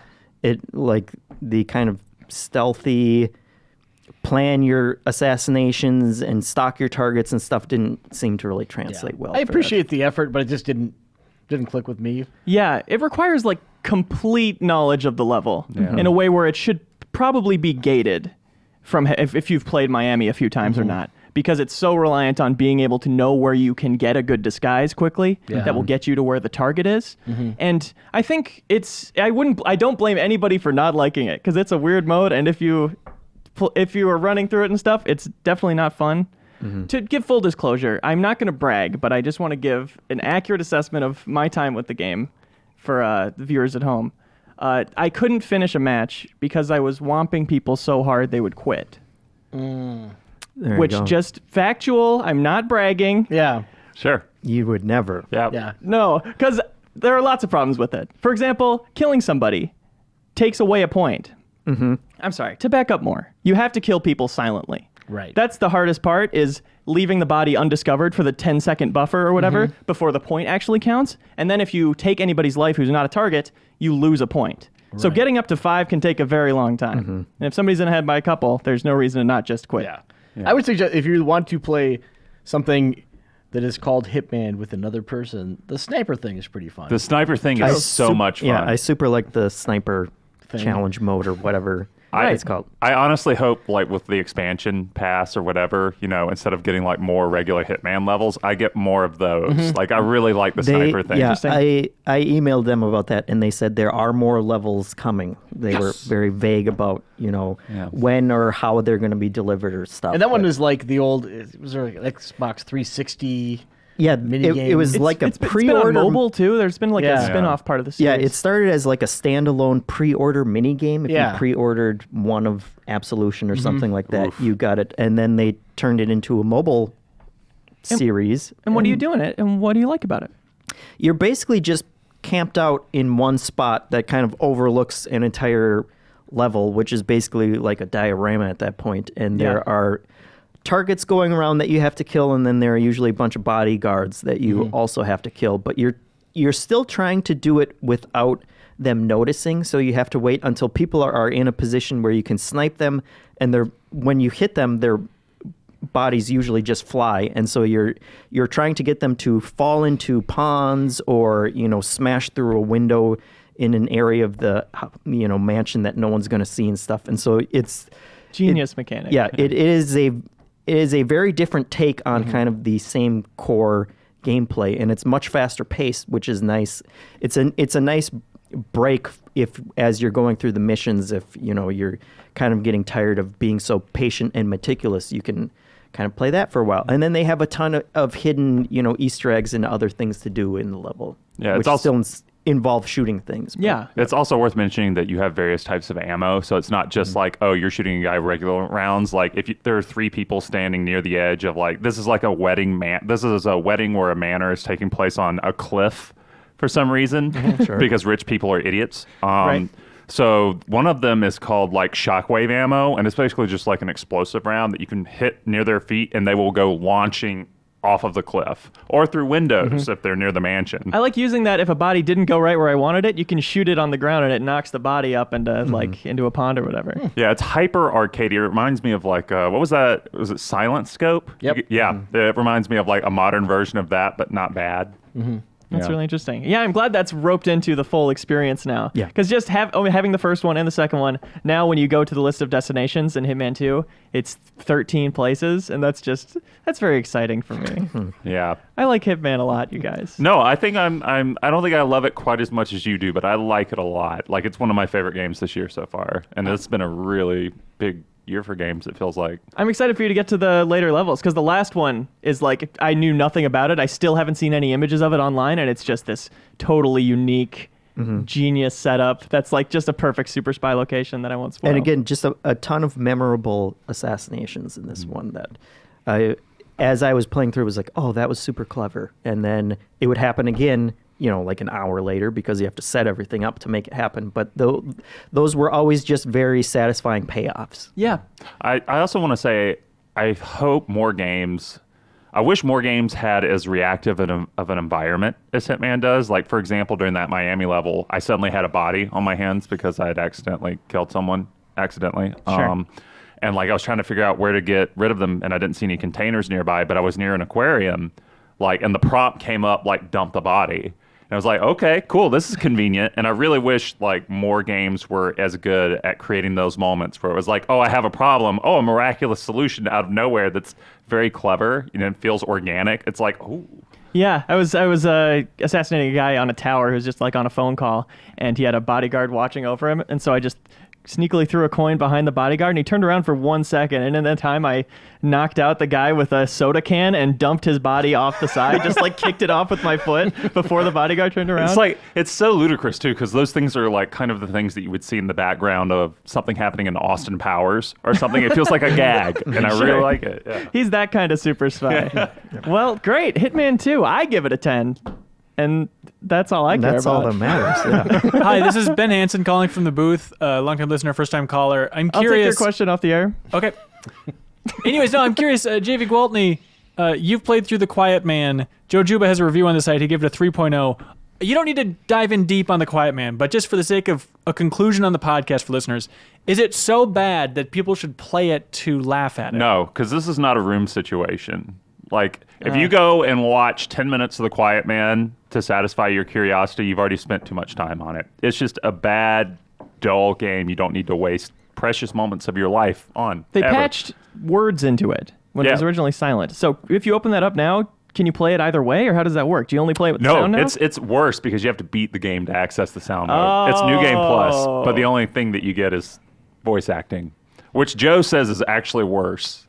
I haven't played it again because, God, why would I? But he says that whatever reason that you make up while you're playing the game and watching all these cutscenes is better than whatever the actual reason and narrative crux is. That's great. So don't play it. This is Ben Hansen, first time caller, long time listener here. Third time caller. Third time. I'm just wondering, what is next week, Leo and two Jeffs? Thanksgiving. It's time for our annual Thanksgiving joke-off. That is everything we're thankful for coming up next week on the Game Informer show. And this year, we got a ringer named Leo Vader. Leo, you ready to tell some jokes next week? I've written 4. Each one funnier than the last. For now, Leo and JV, you guys want to clap out? Hello, I'm back at this table now. Matt Burtz. Hello. Also here. Leo Vader back in the booth where he belongs forever. Sorry about that. I loved it. It was great. Battlefield 5. Yeah. Again, it's the soft, weird launch, but it's out now for every human being on planet Earth, right? Yeah, basically. Okay, For reviews. the deluxe edition people, it's out. Is that right? Yeah. Okay, so not quite, but still close enough. And Yes. the review might be on the site by the time people are listening to this? Hopefully. I'm close. There's just a few things I gotta pick up and turn over. You know, like there was a Yeah. patch that hit after I'd played 30 hours worth. So I need to see if the things that I kind of had problems with are addressed in the patch. It's just stuff like balance stuff, or? Balance stuff and just weird stuff breaking. But we could talk about that later. That sounds great. So we also have the two Jeffs here, the squad ready to go here, ready for action. Yes. We were close to forming up a full squad. We never quite got there over the weekend, but damn close. What do you think of this thing, Bertz? I generally like it. The way I've been explaining it to people in the office, it feels like the most EA game that DICE has made so far. That is the worst thing you can say to the I should say internet. the most EA Battlefield game, because obviously there's the Battlefront situation. But that's just a bad thing? no, and I'm coming from that with the perspective of someone who plays all the sports games every year. You know, it feels really iterative is what I'm kind of getting at. You know, like there isn't one signature standout thing about this game to me at this point. We've been to World War II before. That's not really new. They're been doing a while, but doing yeah. some new set. Well, I played it last year in Call of Duty. Right. You know, like it's not a new theme in the video game world. The gunplay, they have done a lot better job at that, but that's like an iterative thing again. You know, like the guns are more predictable, which I really like because you can kind of gain mastery over the weapons, whereas with the weird bullet deviation before, you never really knew what you were going to get. Yeah. You know, I really like that. The squad, I like generally most of the changes they've done to the squad format. The attrition system where you have a little bit less health, you don't full regen, you know, you need health packs, you have a little bit less ammo. Not enough where you feel hamstrung unless you're on a major killing streak, but you know, you need a support guy to throw you ammo or you need to go to one of the ammo boxes. So I like what they've done with the general dynamic that's always been in Battlefield. The one thing I don't like probably is I think the medic class needs another gun type because the SMGs are really good in short to medium range, but there's some maps like Hamada where you're fighting on long distances all the time and that gun is worthless and you need medics. Why do you always play medic? I don't always play medic. I But it's play your number mainly one? assault. Oh, really? Oh, Yeah. okay. Jeff, I just play one? medic when I'm playing with you guys because you guys die a lot. I see how it Yeah. works. That was my big takeaway playing over the weekend was, holy God, am I terrible at this? Well, Battlefield games there's, you know, you got to figure out the maps. Like once you gain mastery over where you shouldn't be, where you can be, you become a lot better player, and that's always been the case with that series. Yeah. So I'm still trying to get a read. I mean, you say iterative, but does that imply you're not enjoying it as much as previous entries, or is it just like it's the level that Battlefield 1 was at? Well, see, Battlefield 1, I think generally the community is down on that one. Oh, okay. I was high on it because I like going to new settings. I really liked the fact that, I mean, that was a big risk. Totally. Going to World War I where the guns are more Wild Westy and you don't have as many cool tanks or planes, you know, like I loved that. But over the course of like a year, you know, I think it wore out its welcome with a lot of people. Yeah. This one it feels more in line with a traditional Battlefield experience. It doesn't feel like just more Battlefield 1 to me. Right. Jeffs, what do you guys think of this thing? Did you have a good time playing it? I had a mixed time playing it. Yeah. And a big part of that, I think, is still just learning the maps. And there were some maps that I just did better on, and there were some, especially, I can't remember, the first one that we played, I think it was in Africa. The sandy one where you can't see in front of you? Yeah, and just wide open everywhere you went that I was just dying constantly. Yeah, And not knowing where the sight lines are, because that map is wide open. That's one where the medic is useless, it feels like. Yeah. Yeah, but other times, you know, it has delivered exactly what I've always loved from Battlefield, which is the squad play, having an important role that isn't just, tied to killing other people. You can be a support character, or you can be a medic, and you can make a big difference and actually feel like you're accomplishing something. Here's a naive take, but I loved Bad Company 2 and I loved 1942, and then I've kind of been hit and miss playing a little bit of Battlefields, but playing Battlefield 5, it just kind of reminded me of I don't know what I'm getting out of this in this day and age. Maybe I've just been playing too much Blackout recently, or even Overwatch, but it's if I want squad play, tight squad play, I would play something like that. I don't know what the unique thing with Battlefield is, because there's a crap ton of players, but at the same time, it seems like everyone's just kind of going off and doing their own thing. There's no way to mobilize everybody in unison to be focused, right?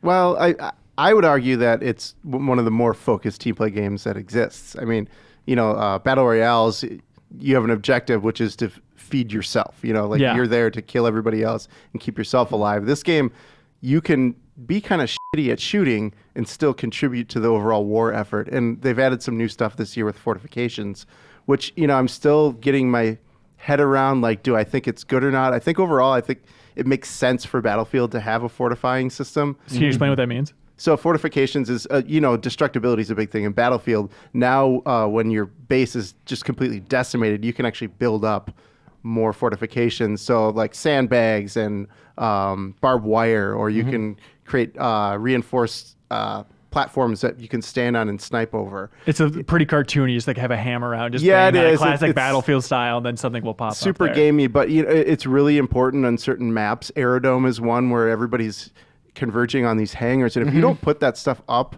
you can put up these big giant metal things that prevent tanks from rolling in there. If you don't do that, you're dead. You have to do that, and it's something where maybe I'm not the best guy with a gun. I want to do something. I want to have fun with my friends. Fortifications and playing as a medic are things that you can contribute, and you feel like you're scoring a lot of points, and you feel valuable. Oh, good. And no other game really does that. Yeah, that absolutely. Well. Playing as a medic is super rewarding in this. I love that, because you can revive your squad members when they die, but like a medic, obviously, they can revive anyone that's fallen. So it's super great to look. It's way faster. Yeah. And then you have to hear the screaming for help a little bit. Oh, God, there's so much blood. Because, it's just this first-person perspective of just, blood gushing out as you're screaming for help. It's weird out there. Yeah. It's still that weird tone of, in the single-player, those missions, it's just, hey, the gravity of war, right? And then even, all the framing around the actual gameplays, the gravity of war. And the death scenes are really over the top with the gravity of war and all bloody and screaming for help. But then it's still Battlefield insanity for the minute gameplay. It strikes a weird tone all throughout the experience for me. There is weird stuff that happens in Battlefield games. The V1 rocket is creating a lot of craziness in this. So the squad reinforcement system's new this time. So you accrue points as your team does things. And the coup de grace, if you save up all your points, is this rocket that can just land and decimate. I mean, if there's a big group of people on a bridge or something, you can just wipe them all out and score thousands of points. Jesus, all right. Yeah. That seems all right. And so what's in this thing now, and then what's coming? Because it seemed like this was kind of a hobbled out of the gate experience. Yeah, so we still don't have Combined Arms, which is their 5-player co-op experience. We still don't have the Battle Royale mode. Firestorm is what they're calling it. We don't have Rush mode, which I think is coming in the first Tides of War. There still is Breakthrough, which is the updated version of Rush that made up Operations last time, which I loved. I don't love Grand Operations, though. Why is that? I really don't like the fact... what I liked about Operations, I should say, is the focusedness of the fight. There's 1 or 2 or 3 objectives, and everybody's going after them, so it feels like a big war. And when they spread things out by adding conquest into Grand Operations, because the whole concept around this is, let's stitch together 3 or 4 different classic Battlefield modes to create a story. Yeah. When there's 7 or 8 things that you're supposed to go conquer, it has that old school conquest feel where I'm just running around for a little bit. Okay, I capped this. We killed the 2 guys at this flag. Now let's go over here and do this. And the fortification system, as much as I like it, I don't feel like it incentivizes hunkering down enough. I'm still seeing roving packs of people just chasing each other's tail as they take over flags. Right. And that's not as intense as Operations was, Sure.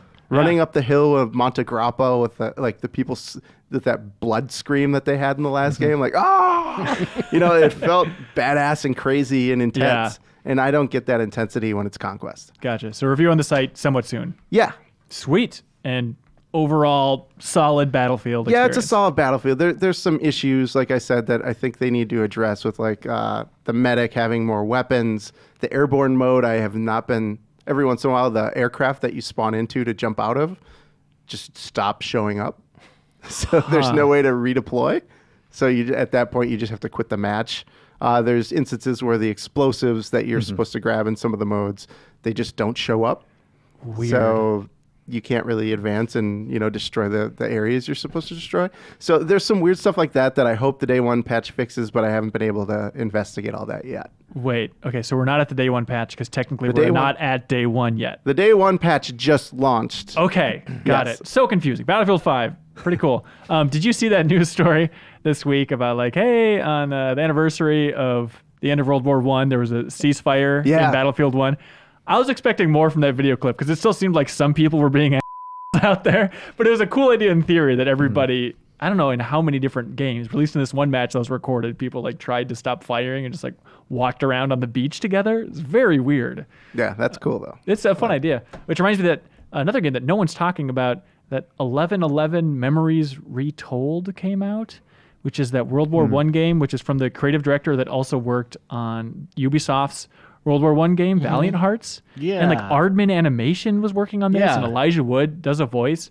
I dove into it, and it seems like a more fully featured adventure game than I was expecting. I was kind of expecting kind of like a cheap little experience, just kind of like honoring World War I and whatnot. But like, it's a full adventure game. You're walking around with this bizarre abstract art style and whatnot. But if you're in the mood for World War I stuff, plenty of great content out there. You guys want to move on to emails? Yes. All right, here we go.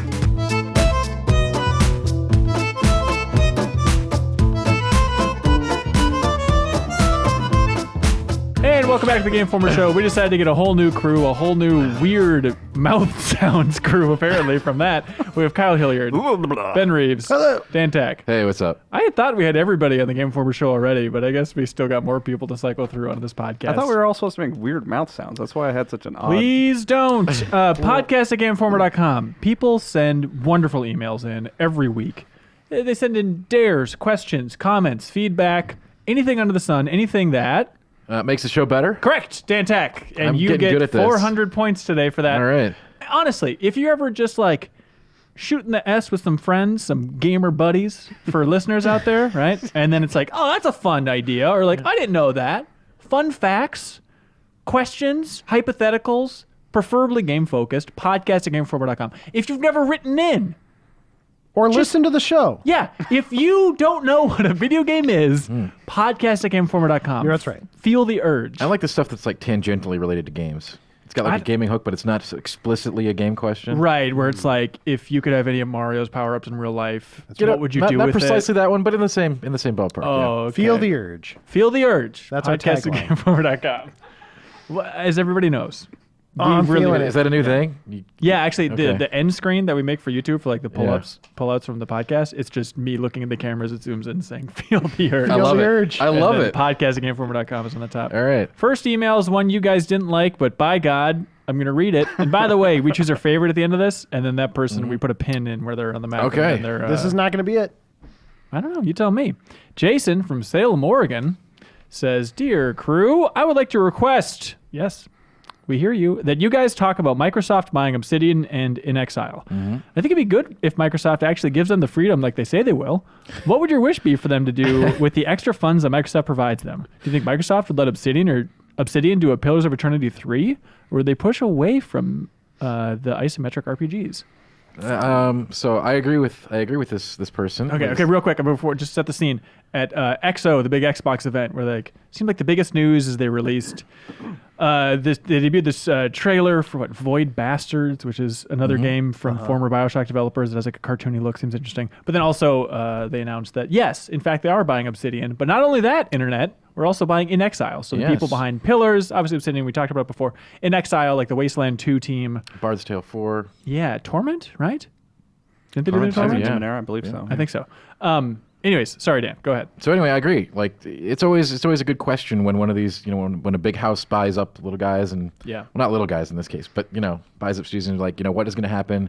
How is this going to play out? We don't know. I mean, obviously, and it'd be great if they did have complete creative control still, but I don't know. PoE 2's numbers weren't that great, I don't believe. So you don't expect your Pillars of Eternity 3? I expect isometric RPGs are still on the table. I mean, those are both really hardcore RPG outlets. Those are like the core of the core. Yeah, and also if... But I also imagine, like, you know, they're going to take a look at what other things that can be to create more accessibility for those type of games. Here's what I predict. Yes. I predict they're going to take Pillars and make it into like Fallout 3 style. We're from Fallout 2 to 3. Like, Yeah. do it open world. I mean, it's already open world. So like but take it like full Fable. 3D. God. Yeah, that's sort of in a interesting. sense. Well, you're talking about like the transition from like Fallout 2 to Right. 3. And I know right? they did New Vegas. Yeah. already. Right. So like they. But wait, you're they talking have about it. from 2 to 3? But I'm talking about from Fallout 2 to I mean, 3. isometric to like a 3D first Yeah, person, yeah. third. Yeah. I get, yeah. I so think that's kind a of good like, prediction. hang on, just hypothetically. So it's like a Fallout 2 moving to Fallout 3. Oh, what? Am I speaking We English? got it. You We got guys it. not understand me? I think that's interesting, especially for games like that that are so party centric, though. Like you can't. It's very difficult to do that in Yes. third person, like in a third person's backdrop. Also, I wonder how much, if you polled Obsidian right now, they would want to do that. Because they seem to really enjoy, maybe, you know, a cheaper budget, which helps for these Kickstarter projects. But I wonder if they see this as like the prime format for the Pillars of Eternity gameplay. You know, it's Maybe. not like, I don't know if those people would be so eager to bring it into full 3D. Until they saw the money. Cha-ching! But I also think it wonder could be cool. if Microsoft is going to want to turn some stuff out from these studios to time up, in theory, closer to the launch of the next Xbox. You And got then it. at that point, CRPGs, not that they're easy to make by any stretch, but you could turn that around in 2 years. You know? But can, also, yeah. are people going to be excited about that for the release of the next Xbox? It's certainly a fan base. You know, it would be weird if You're both, not wrong. There's certainly a fan. there are they're fans, gonna, you but know, it'd rope in those folks. But it is weird that the two studios have made similar looking games in some way, both CRPGs. But Microsoft said, like, we're not merging these studios. We're not working on the same thing. So it would be strange, though, wouldn't it, if they both made new CRPGs? Yeah. I figure they're not both going to do isometric CRPGs, right? But I kind of feel both those studios are that's their pedigree, Yeah. right? Like that's what they do. Obsidian's had more experience changing it up. So maybe Right. Microsoft could be like, you know, if you want to not do a CRPG, that'd be cool. We kind of got these other guys to do that. Maybe they'll do a turn-based like Paper Mario style game.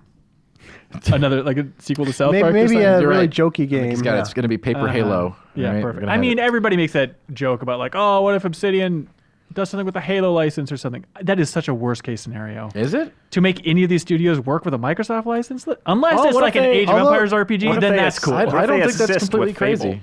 What's that, What if Kyle? they assist with Fable? Like they're could sort of be. like they're like To try to rush it out the door. I don't know.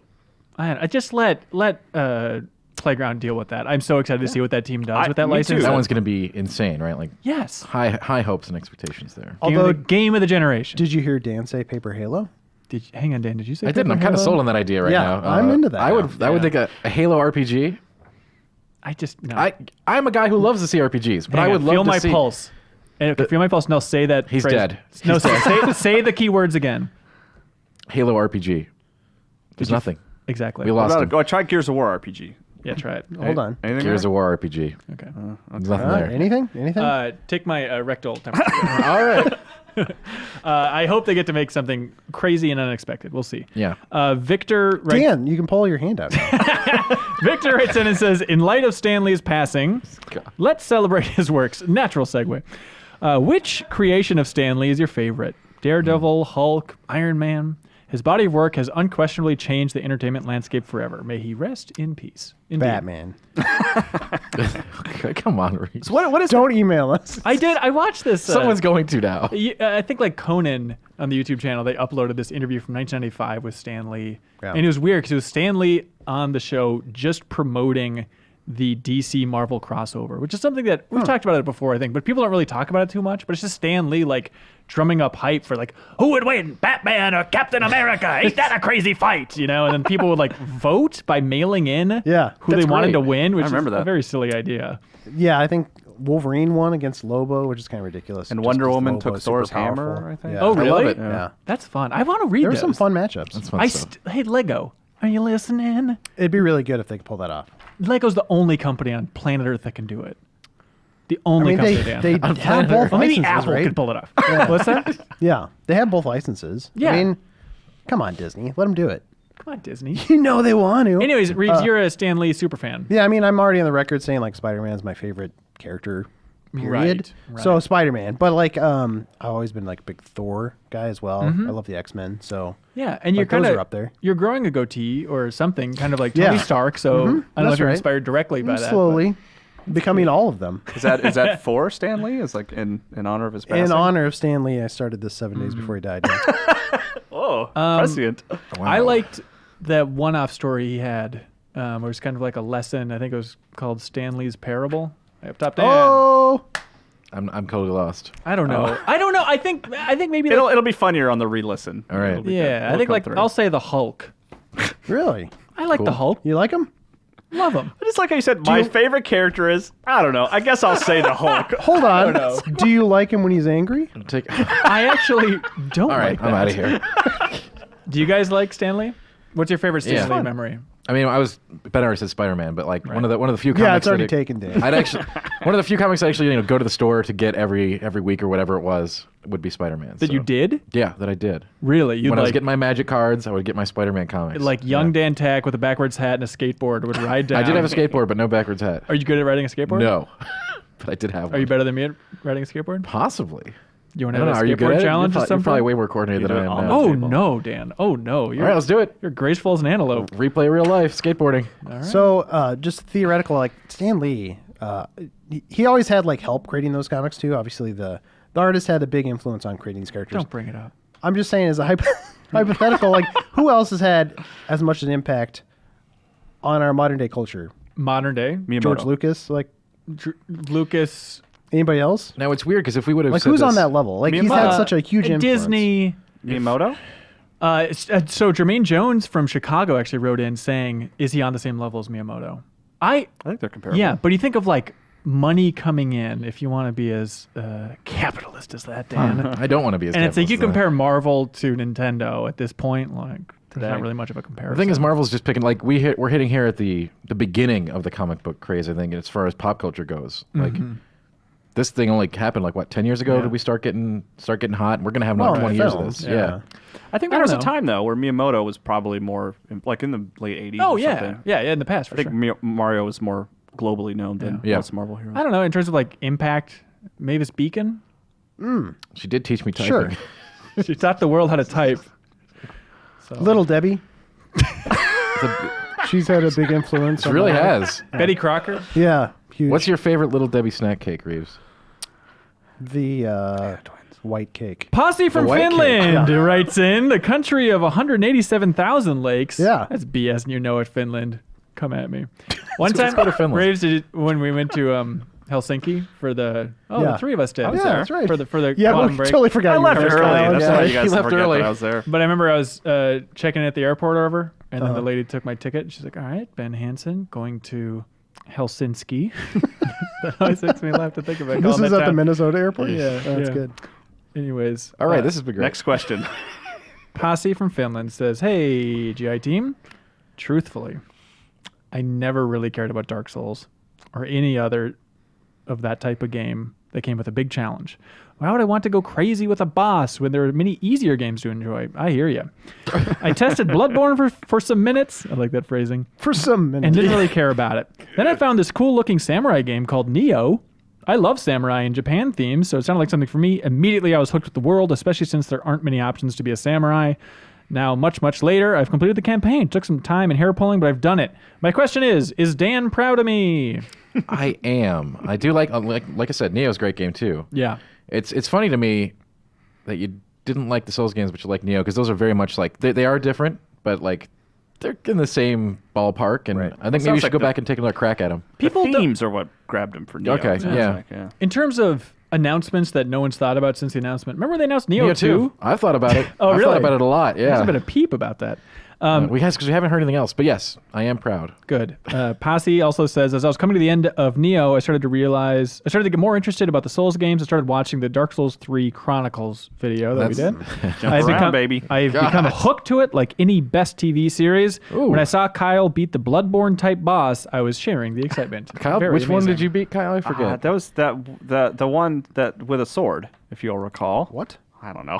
I thought I thought it was Dan and Tim who played that series. No, No, Dark we Souls did 1. Dark Souls 1. We did the Right. Pass the Sticks with 4 of us, if you can believe it, on the that on seems Dark like the Souls wrong 3. way to play that game. It was rough, yeah. It was fun. The It was fun.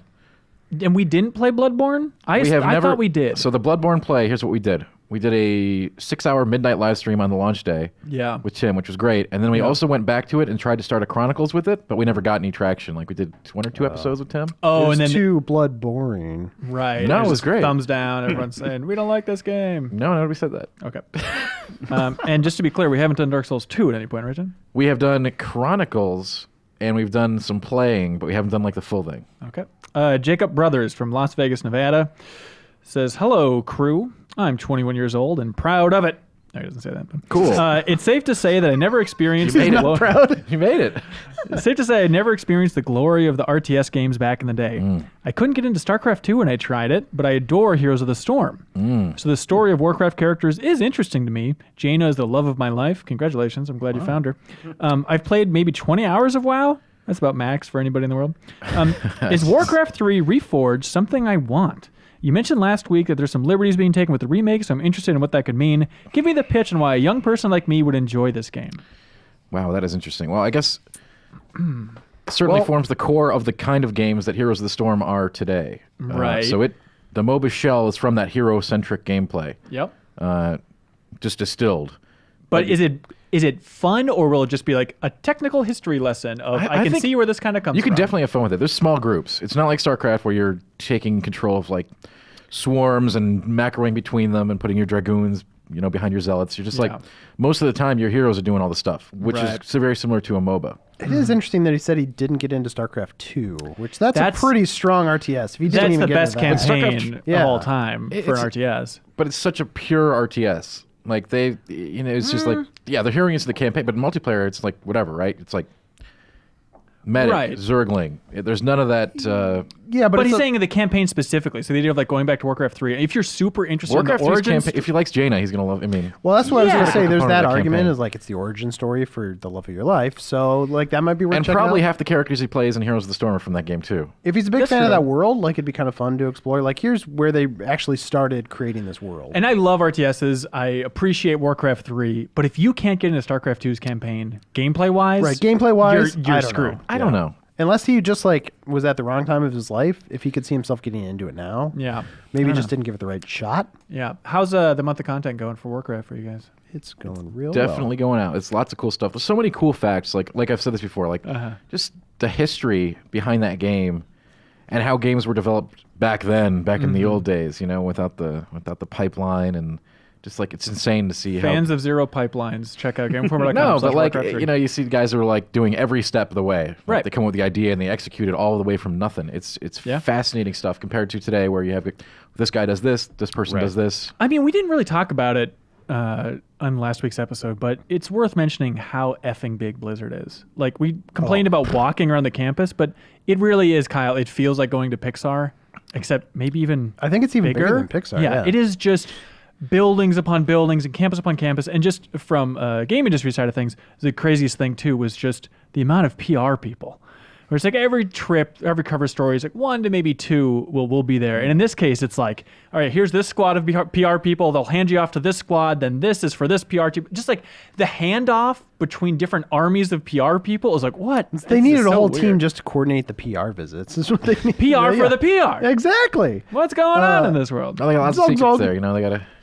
Is that right? Yeah, they like do. that fighting game. What I was going to say. The fighting game. That was Sorry, cool. are you guys having a good conversation? We were, but it's okay. I was just going to say I put up a concept art story yesterday. Yeah. That I think is worth checking out if you're a fan of the series. If you're a fan of Warcraft. Because it's like original Warcraft 3 concept Yeah, it's the original art that Sam, how do you say his last name? Didier. There you go.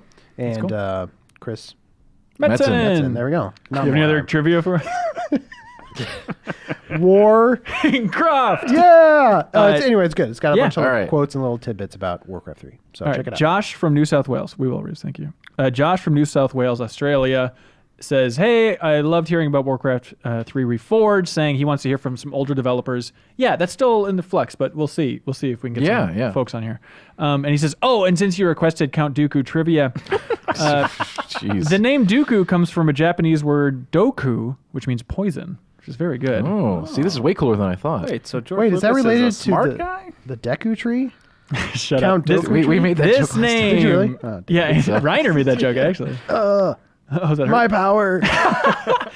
This name was fine for most countries, but apparently in Portuguese, Doku, pronounced just like Dooku, means from the ass. Yeah. So Dooku's name had to be changed in Brazil to Dukan. I'll be damned. Dukan. That is a fun fact. I do like Dukan Sam. count from the ass. That is some fun trivia. Also, Hugo Pereira writes in, hello, GIers. Hugo Pereira from Rio de Janeiro, Brazil here. Last week's podcast, Mr. Ben Hansen jokingly requested emails about Count Dooku. Oh, no. But if you guys think his name is bad in English, well, it's even worse in Brazilian and Portuguese. That is because Dooku has the same sonority of duo o ku, which translates literally to, and this is somebody from Brazil, it translates to apparently, I do anal sex. Wow. And for that reason, the character has to be renamed for the Brazilian audience. Surprisingly enough, Dooku isn't the only problematic character. The Jedi Master, Sifo-Dyas? I don't know. Sifo-Dyas sounds the same as Sifo-Dyas, which translates roughly to used to screw himself. Oh, that is rough. Therefore, it certainly got fit those changed to movies. Zypho-Zyas or whatever. Interesting It's, phrase. They have a phrase for used to screw himself. Yeah. You got to have them. You know, very have 'em. applicable to everyday life. We need single words for those kind of phrases in English. We should get some of Absolutely. those. Jacob Brothers from Las Vegas, Nevada. All the right. best I've ever heard, Kyle, was I think it was like an NPR segment or something about words that we need in the English language. Mm-hmm. Maybe it was Reddit. I forget where it was. But somebody had the best of like, we need a word for the type of email you have in your inbox that you're going to respond to, but it's so important you really want to take your time getting to it, so it just sits in there forever. Yeah. It's a good vibe. There's a whole That's a good series one. of books about coming up with words for those kind of things. I forget Really? what that's called. Maybe someone will write in and tell us. Oh, The Adventures of Count Dooku? Yeah, that's what that series of books is called that comes up with fake words Oh, I for got a real Dooku familiar email. situations. Jacob Brothers from Las Vegas, Nevada says, did you know Count Dooku seems half-assed in episode 2 and 3 because he was a last-minute decision.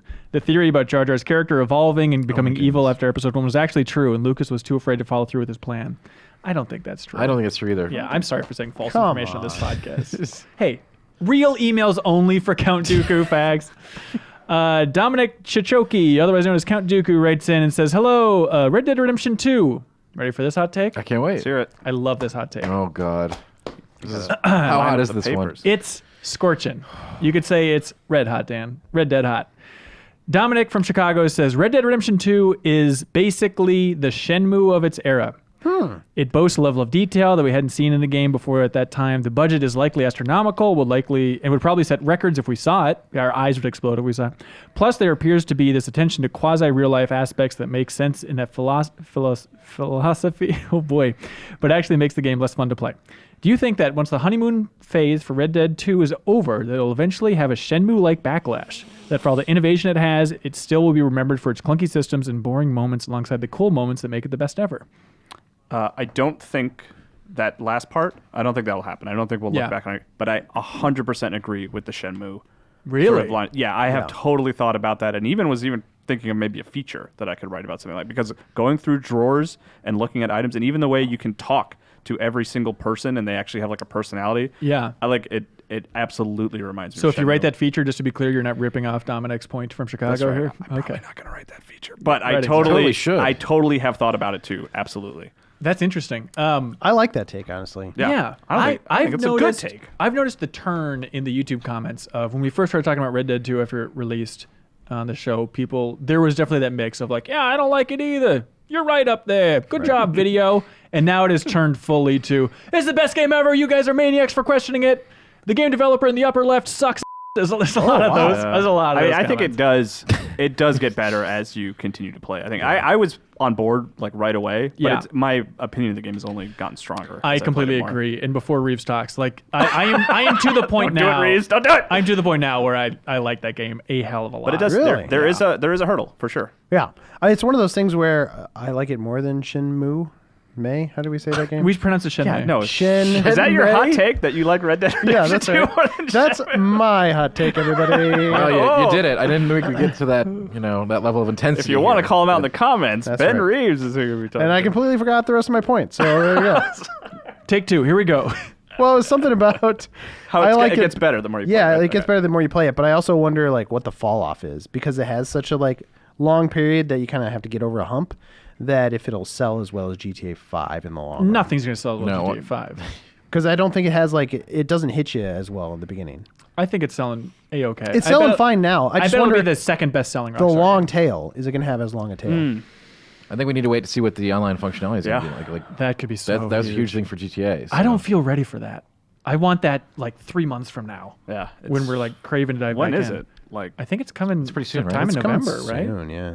By the way, this isn't official, but I was floating the idea by Ben Reeves of Game Club on Red Dead Online seems like the good middle ground. Well, now you've said it. I've said it. Yeah, I'm sorry. You just opened that door. As Leo once said, say your catchphrase, Leo.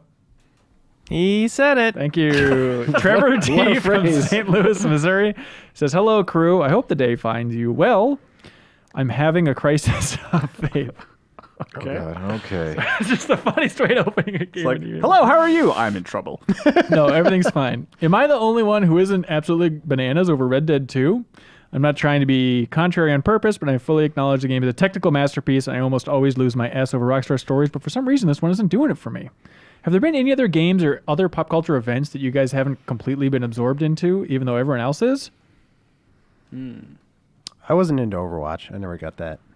Did you give it a fair shake? I played it for a couple rounds. Get You're out. insane. I'm in the You're same boat. absolutely insane. And I bet I played a lot more out. than Reeves, and I'm totally just lukewarm on it. Here. That's right. Get out of here. Go on, get.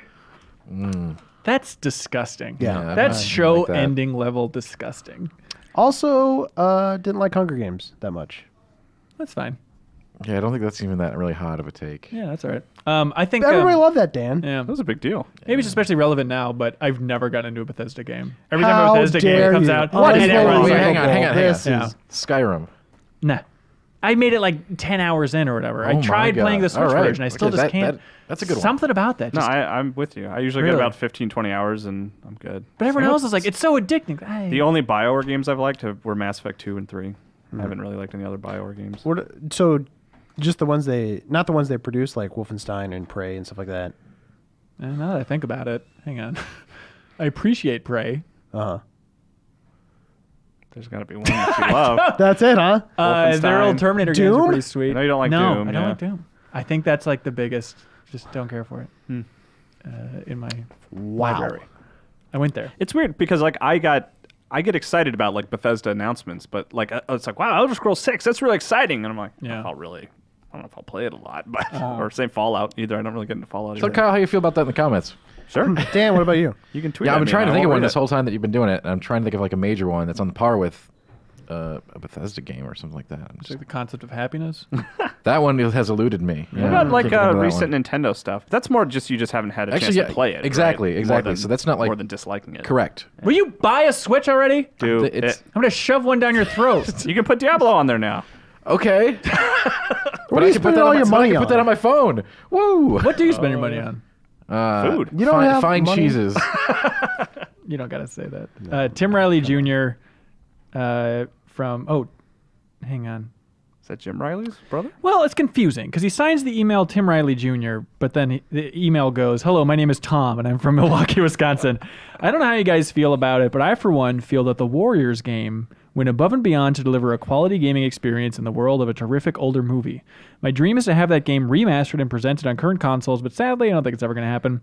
My question for you is, what video game adaptation of a movie would you like to see Rockstar do, providing the same TLC that was given to the Warriors? My pick... Ready for this? This is a hot pick. My pick would be the Kill Bill movies. I feel there's a lot of room to explore each of the assassins, some of the jobs they've done, and maybe some moments that were not experienced in the movie between events that are on film. I like that pick. Yeah, it's a good Rockstar is an interesting choice for that though too, because they're known for their big open worlds, and The world of Kill Bill is exactly what I'd pick more of Naughty Dog for that. Right. Yeah, but I can see anyway. that. I like I would Baby pick- Driver. Baby Driver's Baby World? Baby Driver. That's I didn't Rockstar expect does that. good music, Open good driving. world of Montreal. What do you what is that? It took place in Atlanta. It's a vast Did it? open world. Yeah, Oh, but yeah, where did they usually, film right. it? It just looked like generic. It took city. place in Atlanta. Yeah, and they but filmed really, it. where did they really film it? Oh, boy. Same. Good driving, good music. It is tough to think of Bank robbings. just movies I got one. that you just want to see more of the world itself. Right. So it's like, okay, there's Escape from New York or something. It's like, they've already done those New are York good. 1,000 times. I like Hobo with a Shotgun. Okay, no. Come on, that's As- great. That's a great pick. There's the two There's robot so much- doofuses or whatever. They're, not, like- they're demons. all right, I know Cyberpunk's about to happen, but I was thinking Blade Runner for this because I want to yeah. see like a really cool like Blade Runner-esque world realized. Fifth And I Element. think Rockstar would do better than anybody else. That's actually I actually like Reese's pick. Wow. Yeah. That is Fifth good. Element That would be good. cool. The other one I thought as a weird oddball choice and doesn't really fit the open world format was Inception. Just because I'm like, what would a game version look like for that movie? That would be really crazy, right? Yeah. And they could do fun things with the And it takes place entirely in the van. Right. That's right. You're exploding. But there's worlds inside the van, right? Sorry, you guys. The Worlds within answer. worlds. The answer is Pixar's Coco. Jared Alexander from Barlettsville, Oklahoma says, "Hello, Ben and crew. How Playing much cocoa would they have to do to? playing through Red Dead 2. I really am enjoying painting the town red with Lenny before waking up in the drunk tank. Yep. This mission reminded me of my favorite from The Witcher 3, where we have Geralt convince the other Witchers to dress in Yennefer's clothes and drunk dial the Lodge of Sorceresses. What other gaming moments involve drinking or partying have you enjoyed? I was going to bring up The Witcher 1 because I think that's probably still my favorite. Yeah. It is. There's something, and it's dumb to be this just happy every time there's a drunk scene in a video game, but I feel like every time there is a drunk scene in a video game, I think of like the Citadel DLC in Mass Effect, where everyone's just wasted at that party. What is it about drunk scenes in games that are so good? They're a complete like break from the rest of the game usually. Yeah. Right? They're their own thing. Like even Right. a game that's not like focused on side quests, it's like this is a really cool part of the game that's nothing like the rest of the game. I think it's just a nice release from like seriousness because you can do a lot of fun, silly things with it. And just it's so character focused. Yeah. And it's not only that, but it's the character focused, but the characters are like an exaggerated version of themselves, Right. like everybody is when they're drunk. Speaking of the one in Wolfenstein. The last, Oh, yeah. that one's actually pretty good. It's all just like a cutscene, but it's Right. still fun. I'm trying to, it's not you per se, but in Dragon Quest 11, there's a moment where an entire town gets drunk, and even that's fun. And like you go to the priest to save, as you do in that game, and he's like wasted, and it's funny to see like this weird Dragon Quest preacher like, Do you guys notice in Red Dead 2, as you're getting drunker and drunker, the on-screen text is getting more and more misspelled? It says like and- Lemmy. And oh stuff like really? That. Yeah, I yeah. didn't notice that. That's funny. It's really good. Anyways, Mark from Godless Country, Portland, Oregon. Oh. Good God. Well, he's not wrong. Did he title that himself? Or Says I'm having a crisis of faith. Yeah, he did. He said, I just finished Red Dead 2. This is the framing for all emails from here at the end of time, apparently. I've noticed that. And I've been reflecting on its astounding reception, garnering a near record 97 Metacritic. I didn't even realize that. What do you think will be the next game to earn such high marks? Call it a 95 plus aggregate score. Obviously, we can only guess based on expectations and studio reputation. Dan, I like you weighing it correct. We don't know the future. It's true. We don't confirm. But a few that jump out to me are The Last of Us Part 2, Death Stranding, or maybe something as early as Smash Brothers. Death Stranding. If you had to put money on one game going 95 plus, what would I don't know it if I'd put Diablo money on 4. Death Stranding, honestly. be? Yeah, I don't think so. dude. Why not? The game's not even announced, dude. Well, I wonder what Diablo 3 is at. Because remember when that launched? yeah, like, yeah. people- Right, launch was could look- hot. But Reaper. We Yeah, should, Reaper we should see Souls, what, yeah. what Reaper got. Or the Switch version. Yeah, Leo in the booth. Would you mind looking that up, buddy? I think Smash Brothers has potential. I think it does too. Just because it's like it feels like it's almost gonna be like a greatest hits of like the whole franchise. And they're going to put the Smash Brothers fans on every review Right. for every single Yeah. site. Plus, like, I think I looked up the Wii U one. I think it was at 93. And so if this is like the culmination of everything, no one's going to be let down in theory based on the versus the Wii U version. It's like, what? You won't have that weird party game board mode thing, board game mode. It's whatever. big potential, but it's also But at do you the think same it's new? time. Yeah. Do you think it's new? And I mean, That's the other thing, obviously yeah. it's Right. going to be amazing. But like It's like to go to those higher numbers, sometimes you need to like really, really change things up instead of just making Right. the best of the best. The Last of Us Part 2 Yeah, has Dan's right. potential. Yeah, I was gonna put if I put money on one, I'd put on Last of Us. Yeah. I don't know. Maybe they'll go so bold in like the dark direction that it'll turn some people off or something. I agree. It's definitely a risk, but Yeah. We can't predict the future. No, We- Dan's right. Correct. Yeah, right? We Like, Dan's correct on that. hereby refuse to predict the future, but Smash Brothers seems Leo, like a what good was the bet. numbers, man? Death Stranding, no way, but yeah. Yeah, Death Stranding, no way. It's gonna be no matter how good that gets, it's gonna be very divisive. In fact, right? mark this moment in Mark the GI it. show. I'm looking forward to that game. One of my most anticipated. too. I will say Metacritic 82. I was gonna go with an 80 guess. because you're gonna have people who are like 9.5, 9.75. Then you're gonna have Yeah. people who are like, what is this, right? Right. I think there's also going to be a lot of people that'll be like, this is really fascinating and interesting, but there's all these little issues that I can't get over. Yeah. I'm gonna go 86, Kyle. Okay. No, 80, Yeah, get 84. in there. All right. yeah, The right. price is right. Hive mind is in. Leo Vader. I wasn't paying attention. All right. Great, thank you. Bryce Merrill from Salt Lake City, Utah says, my question is about games that changed your mind on a franchise or studio. My 2 examples are God of War 2018 and Skyrim. If you had asked me if I was getting the new God of War a few months back, I would have laughed at your face. At it. Yep. What are some of the games you took a chance on and completely changed your mind? Leo in the booth.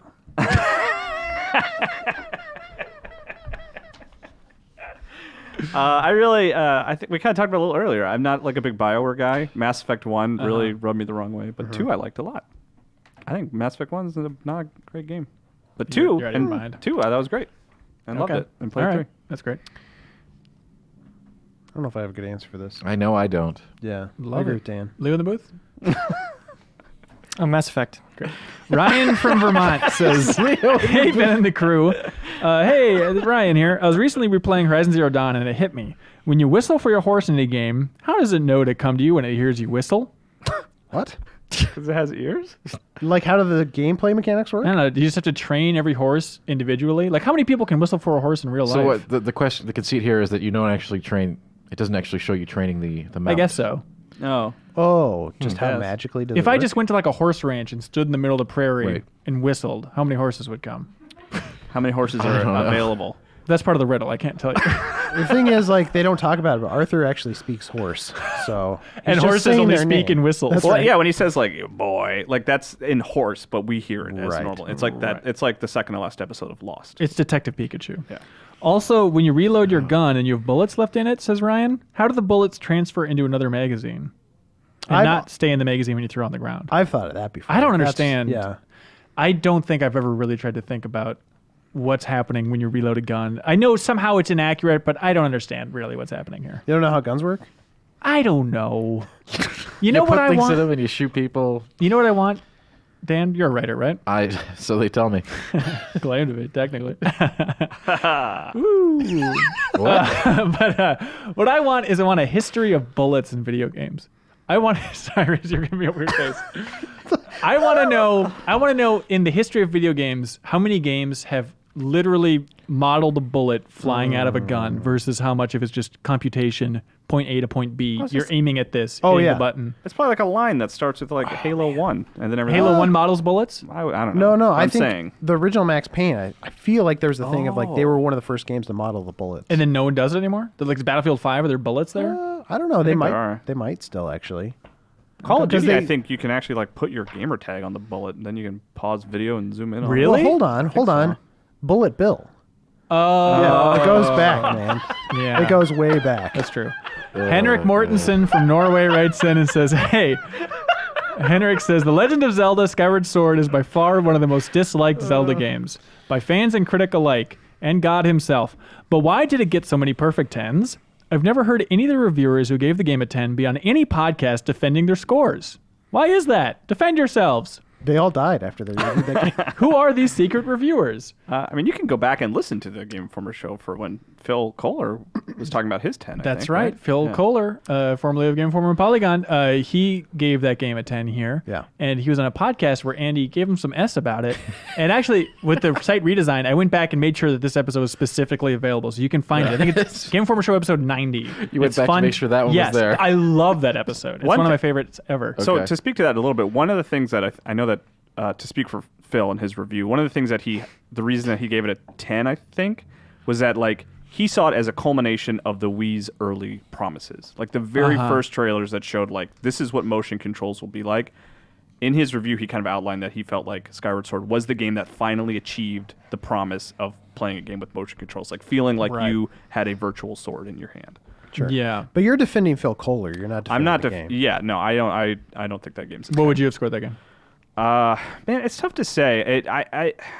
Oh, come on. You definitely had a number cross your mind. You're Zelda man. Yeah, I'm. Well, You are Zelda That's man, right. Kyle. I am Mr. Zelda man. I probably. The question I'm asking myself now is like, would I have crossed the 9 line? Yeah. And I don't know that I would have. Give that Even number, back Kyle. then, I think like I when you would were have playing been. it. Yeah, I think I would have given it an 8.75. How dare you question Because it's Game not, and it's Informer not even review. like I thought This is the outrageous. We don't allow that here. the the swordplay was interesting, and there were a lot of times where I really liked it. Like there were certain boss fights, like the first time you fight Girahim and you finally get the hang of like swordplay. Yeah, that was really cool. And I liked how licky Girahim was. Yeah. That was fun. I like Girahim a lot, but the thing that I think holds that game back more than the motion controls is just the repetition, and it really feels it doesn't feel open at all. You know, it's like doesn't the most feel open. But it feels like a disconnected world because, like, unlike Twilight Princess, where you could literally do a lap around the whole world. Right. Like Skyward Sword, you have to leave and go up to the sky and then come back down to go to a different area. And so, like, those were the reasons that I kind of it just felt constrained and yeah. I will defend that game in parts though, because I think it probably has absolutely. the best dungeons and the best boss fights in the series.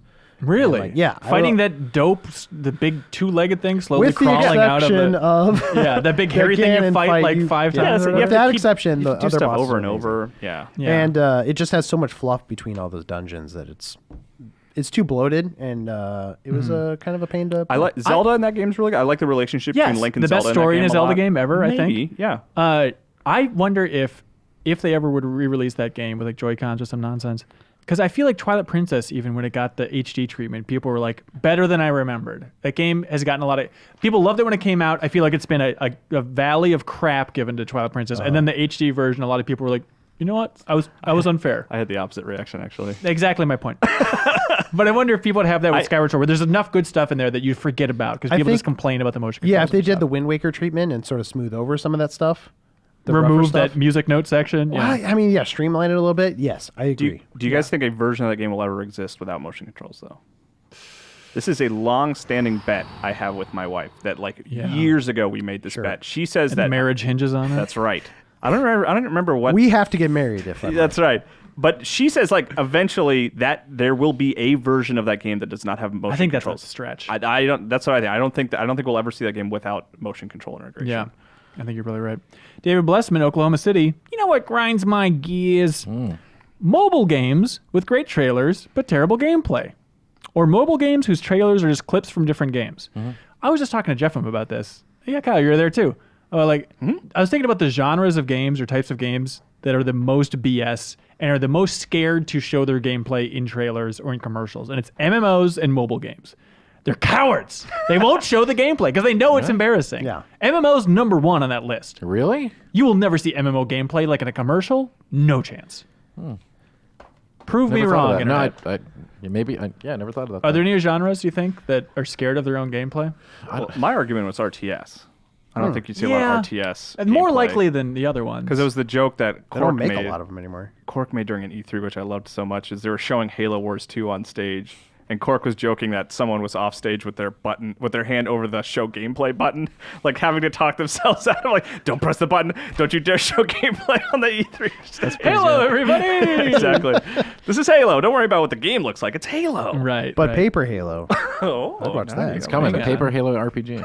Hearse racing. Oh, wait a minute. Feels Pulse? Rosa Lopez writes in and says, "Howdy guys." Hello, Rosa. My mom has been playing Candy Crush and Bejeweled and was wondering if you guys have any other suggestions than those two games. My mom's age is none of your business. Okay, well, we didn't ask. I was Man, about to. back off. But let's just say she's 68 years... No. Let's just say she started using an iPhone a few years ago. I'm really not a fan of the microtransactions and Candy Crush, which seems to be her favorite game. Do you guys have any easy suggestions for easy, fun games for Rosa's mom? Cut the rope. Those games are great. Is that still working in 64-bit? What's that game? Why wouldn't it work? What do you mean? Because like there was a Oh, is that a thing? crazy... Yeah, some old games don't work on. That'd be a current bummer if that Yeah, a was- lot of games have been purged those from games the are App great. Store. You Must Build a Boat, right?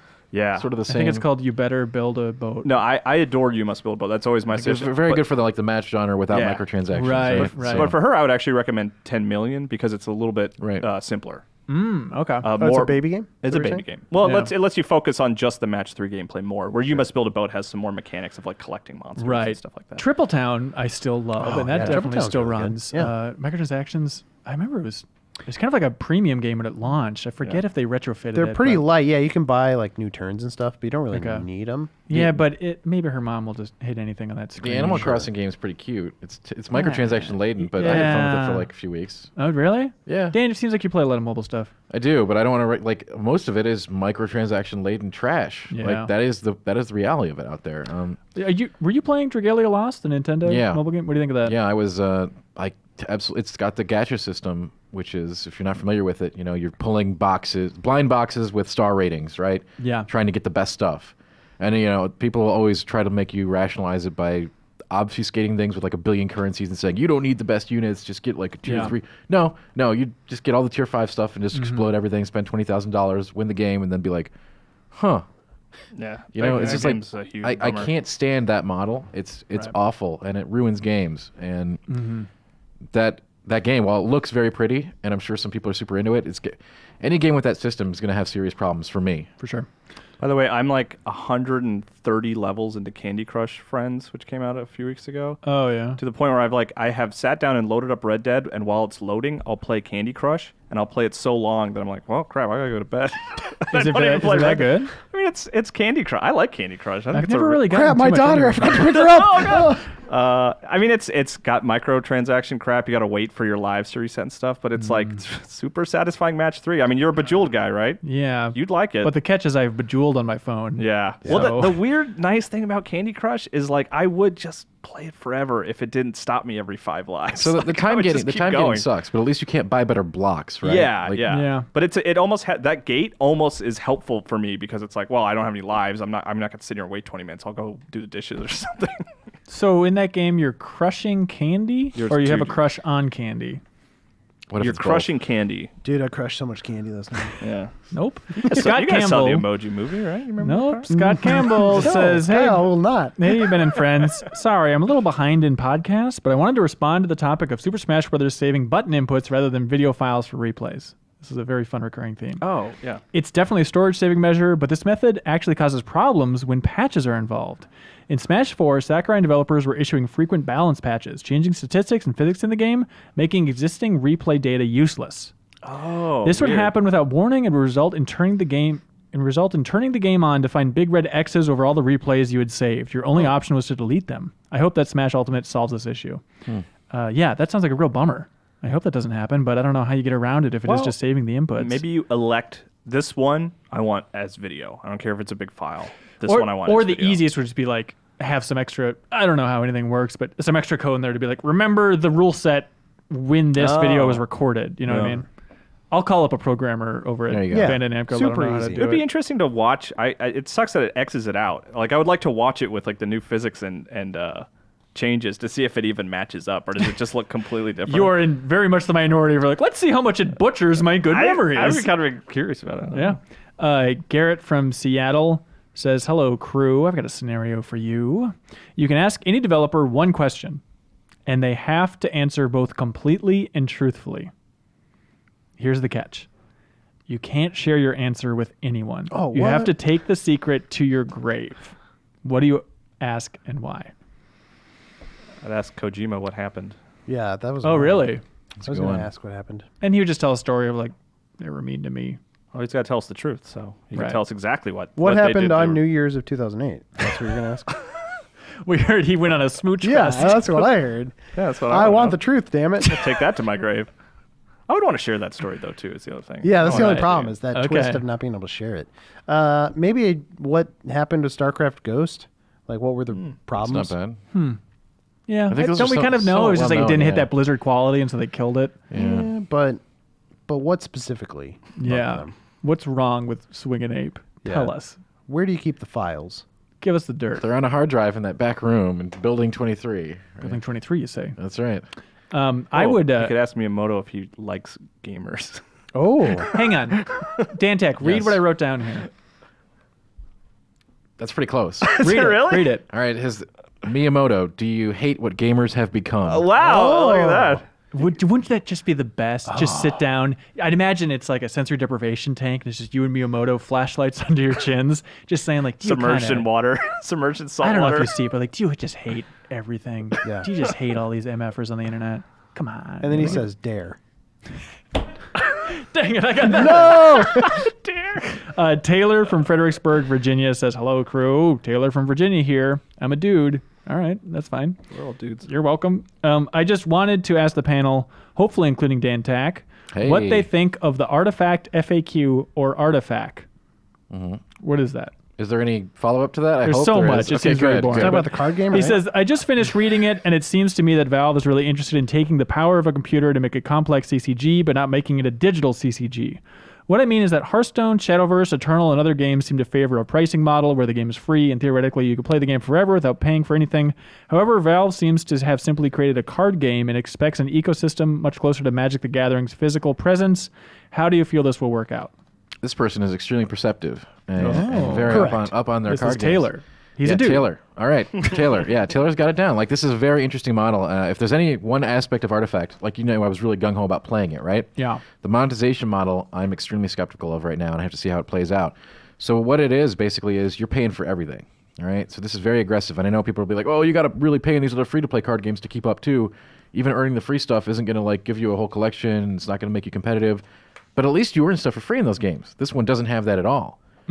So you're buying all the cards with money, either from packs or on the Steam Marketplace. Yeah. That's how cards are going to be exchanged in Artifact. So commons and uncommons will probably be dirt cheap because of the sheer quantity. But some of the rares might be pricey. We don't know yet. It's not out. And at the same time, you're also going to be paying to enter tournaments and all competitive events. Money. Because you're not going to be able to earn tickets or anything else that we know of outside of purchase. Yeah. So yeah, it's very similar to what a very old school Magic the Gathering physical model would have been. That's so weird. And it's very weird in today's digital world where every card game is pretty much free to play, where this is explicitly not. Do you think that is there a chance that could change in 6 months? Do you Yeah. think they'll realize like, nah, actually this model didn't work digitally. It's going to be tough because they're tying the whole thing hinges on Steam Marketplace transactions. Yeah. Between even like I pull an Axe or I pull a Legion Commander, I pull a Drow Ranger, and I sell this on Steam Market for $9. So it's going to be very difficult, and they're going to get tons of crap for like, nerfing and changing cards or modifying cards, and they said they were going to try to stay away from that. But like, it's going to completely change all kinds of stuff. Like this is going to have the whole digital marketplace hinging on this. Right. So if they change the model, I don't know. It's going to be very difficult to do after launching this way. Yeah. Can they do it? Sure. I'm sure. I mean, I'm sure their feedback is going to be big. That'd be huge. Because you've got to buy in. For one thing, you got to pay $20 just to play. It gives you Right. 10 packs worth of stuff, but that's the only. It's like there's no free to play. Yeah. It would suck though if you bought a card online for like $20 and then they change it. Well, you're going to have that anyway. Like inherent to the card game system, right, is the concept of set rotations and stuff like that. So if you spend $50, I mean, it's probably hopefully not going to be $50, but on a rare card right now, and then a set later. The card is no longer legal in tournament play or standard play. It goes away. Yeah. And then the price will drop down to like 50 cents. Yeah. Did you guys, in the world of news that was quickly swept under the radar, remember on Monday, before Detective Pikachu trailer hit, and then before Stan Lee died and whatever else is going on in the world? I think More there's other innocent things. world. Yeah, it was an innocent world. better world Remember before in that this trailer. innocent world, when that story popped up for like a blip on the radar that Valve is making their own VR headset, and the rumor is that they're making a Half-Life prequel for that. Yeah. That's crazy. That's crazy, and we never even commented on it. I feel like it was just so quickly like, oh no, look at this wacky hairy There's a Pikachu. number of factors. Yeah. It's also a rumor. I mean, Right. It seems pretty likely. I mean, everything they've been talking about is getting more into the hardware game. They have hardware teams. They have a lot to announce. They're working on all these games. I'll buy into that 100%. It feels like something they should have done like 3 years ago. Yeah. Because I know that their the Vive contract was is definitely a timed thing. So once the Steam Valve cooperation with the Vive falls off, then in theory Valve will be there to pick up the pieces with, hey, we have our own headset with controllers they're calling Knuckles, which is very cute. Do you think Sean Vanneman or any of those Campo Santo guys are going to work on that? Or do you think they're... like in the Valley of the Gods is being converted? Well, not Look that at that's that. being converted necessarily, but... I bet... I don't know what other situation you're talking about. Oh, I was just saying, like, is in the Valley of Gods being converted into the prequel? Kind of, like a 2 to 3 situation. Yeah. I think I do think 100% Valley of the Gods is going to be VR supported. By the way, I was playing Half-Life 2 to test out NVIDIA's GeForce Now There you go. streaming service. Is it good? Half-Life 2 still holds up and is freaking awesome. Really? That game is so It's a great good. game. Yeah. Love that game. I think to be clear though, I was saying like, is the team Campo Santo guys, are they still working on in the Valley of the Gods? Or are they being? Do you Oh, think they've said they that? will slowly work their way over to working on those Half-Life projects? No. Is it a 2 to 3? No, I bet they're going to finish off Valley of the Gods, and then they'll disseminate into write whatever Team else Fortress is going comics. on. Yeah, but Disappear into the ether? yeah, the Valve ether, just wasping away. We're going to need a lot of Artifact comics That's soon. right. So. Didn't Brad Muir, right? He is at Valve now. He's too. one of working those- on Artifact. Yeah, he's working Is on he working on Artifact? Yeah, Right. for sure. I knew that all along. And Steve Jaros, who was on the show a little while ago talking about Insane, I think, is he also on the Artifact team? He wouldn't say. He Yeah. wasn't allowed to talk about Valve. Yeah, you're right.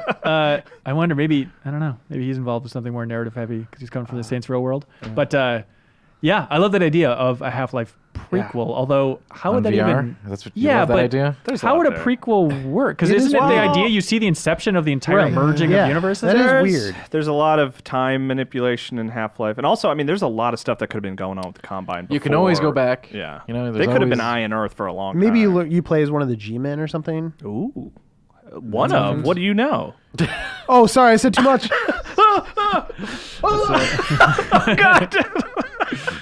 It's so dumb. There's too much Extra Life juice left in this room. Oh, sorry. What do you guys like for email of the week? Crazy. Well, there are lots of good ones. Let's give it to lots of them. The Australia person. What was it? I remember it wasn't. It was brief, but I really liked it. You're really painting a picture with your words. Sorry, I know. I like That's the why I'm a one writer. Brief one that where Dan it's liked. like, what secret could you learn from a developer and never tell anybody? That one's not That's bad. good. That's cool. Hang on, Dan. The Australia email you liked was, Yeah. I liked your Warcraft 3 coverage. By the way, Dooku means from the ass. No, not that one. Okay, I must have been maybe it was the Finland one. I remember it a lot. okay. I just remember it was a faraway land. Yeah, Finland was Dark Souls. Oh, no wonder Dan likes it. Yeah. I'm sorry, Reese, which one did you like? The one about what secret could you ask a developer? I and like that then one too. Never tell anybody. I do think that was cool with fun. Yeah. I like the engaging one from that interesting place. Shut up, dude. I liked that one too. Yeah, I like is Red Dead Shenmue. That was a good insight. What was the question on that? Do we It was a agree? 2 to 3 Do you situation. guys like the honeymoon phase? It was, yeah, that's right. Will That's a good one, too. will Yeah. critically Red Dead be looked Also, I upon like just a negatively little in the future? info dump from Scott Campbell here. Scott Campbell talking about like replays being broken and stuff. I love that. I had no idea. Valve is interesting, but I'll go with Secrets. I'll go with the dirty secrets. Does that right. sound good, you guys? Yeah, I'm okay with it. All right, that is Garrett from Seattle. Congratulations, Seattle. I think you're doubling up. Uh-oh. But let's put it on the big board. Sweet. Thank you so much. And remember to write into podcast@gameinfo.com. Okay, for now, this podcast keeps on rolling. Stay tuned for a fun interview with Toys for Bob, learning all about how the hell you remake/remaster Toys for Spyro the Bob. Dragon. Here it is, Dan. Ash is calling in Overwatch. You got it. All right, Here we good. go.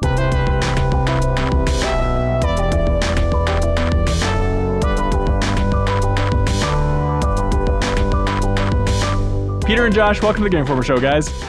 Hey, how's it going? Yeah, it's an honor to have you. So you're both with Toys for Bob over there? Yes, I'm a senior producer at Toys for Bob. And I'm an art director at Toys for Bob. And okay, doing a little research on you guys, you both are relatively new to Toys for Bob, right? Oh, I've been here for 7-8 years. Oh, really? And Okay. Activision a little over 10 now. Yeah, a little over 10 years. How about you, buddy? I'm pretty new. I came on at the start of the project, so yes. And you wrote somewhere in your bio that you'd worked on about 1 million unreleased MMOs. That seems to be your specialty, right, Josh? Yes, man, Who's I counting? did. No, in San Francisco, there was a boom of people trying to make the next World of Warcraft, and a lot of them did not succeed. None of them did. Can you please write a book someday about just that world of trying to replicate World of Warcraft and it just never goes well? Don't try.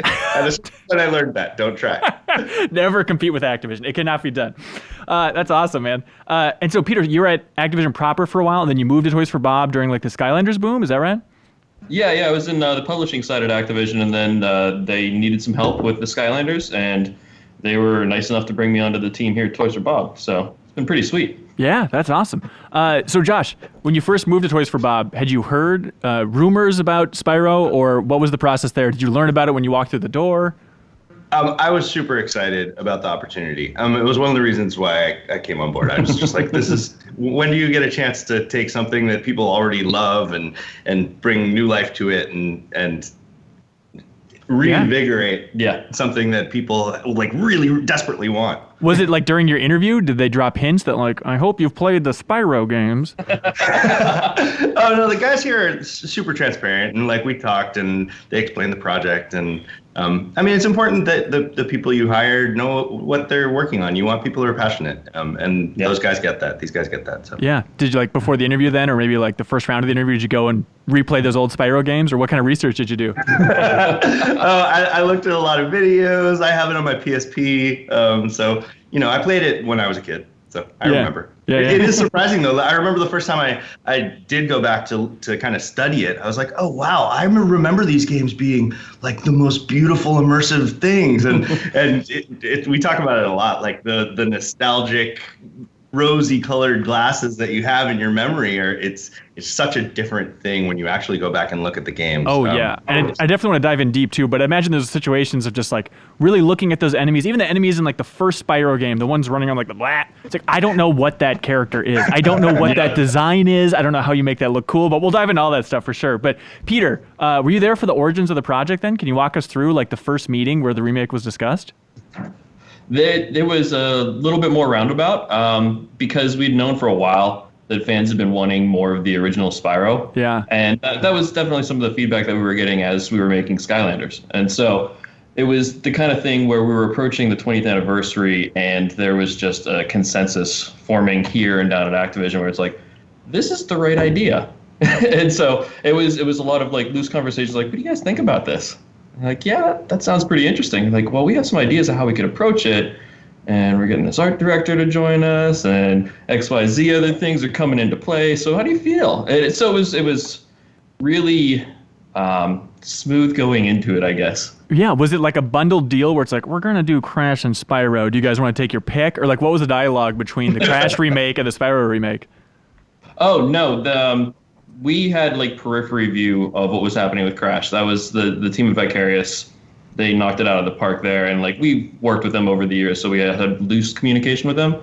But for us, it was just we had like this built-in family-like relationship with Spyro, and so it just made sense. And that was something that like we had in our like back burner for a while. They're like, this would be great to get back to. It's got to be nice, too, because imagine every Skylanders game you guys release, there's probably a wave of comments, feedback, of just people, tweets, I'm sure, of just screaming, like, just make a new Spyro game. You bastardized it. I don't even recognize this as Spyro anymore. And just to finally rip off that Band-Aid and say, here you go, you guys. Here's everything you want. Leave us alone. It's such an amazingly passionate fan base. And like, there are even people in the studio that are super huge fans. It's just like, it's good to hear that stuff just because that helps us get a clear vision of this is the right choice.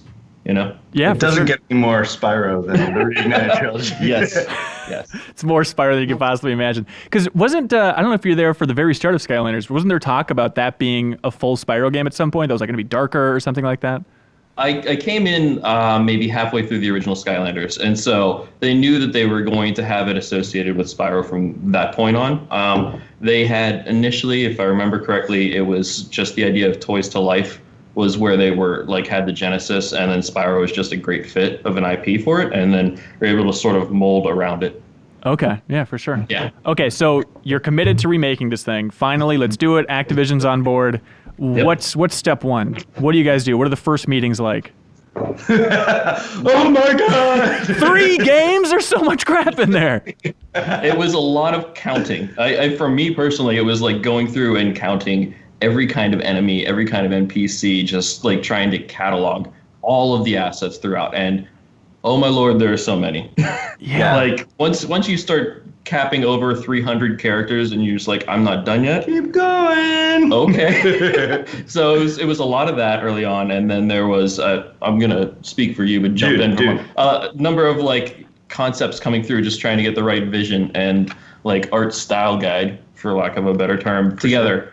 Sure. And meanwhile, people started working on what the mechanics would be like of how his motion would work or how we could capture what it would be like relative heights throughout the level for a jump mechanic to feel right, so that when you press a button, it feels right. So that was all of the foundation steps. I mean, I wasn't a part of this project, but the engineers came up with this amazing tool called Spyroscope that allowed us to extract all of the data from just like the relative heights and distances from the original games, because we didn't have source code. So using emulators, they were able to like rip out as much as we could so that we could make sure that things were as tight and exact as possible. Yeah. So you look at at the new levels, and we actually had the level mesh, and we would make sure that everything fit together exactly like it did in the original So game. Spyroscope, is that just pure data? Is it just, do you have like just gray box of the levels pulling from that? Is it that smart?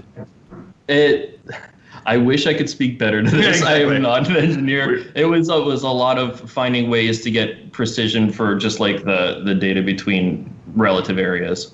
Okay, gotcha. And so then when you're actually counting the enemies, are you pulling that data from the code as well, or are you actually playing the game and saying, all right, looks like there's some sort of egg guy running around here? That was going through the games and every resource we could find. So we definitely were looking around online, watching a lot of videos, just like going through and like we booted up the games. We have copies here. We're just playing through them. So it was a big effort across the studio. Do you reach out to Insomniac to see if they have any old files that would be helpful here?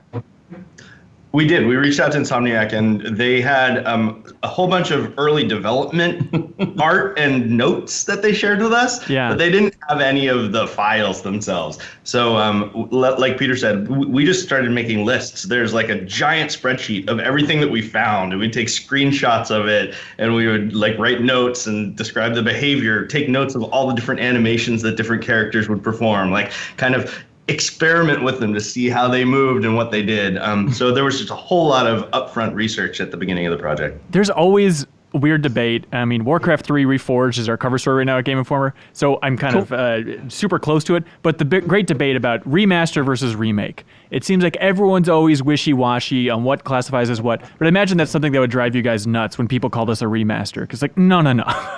This is a full remake, right? This is...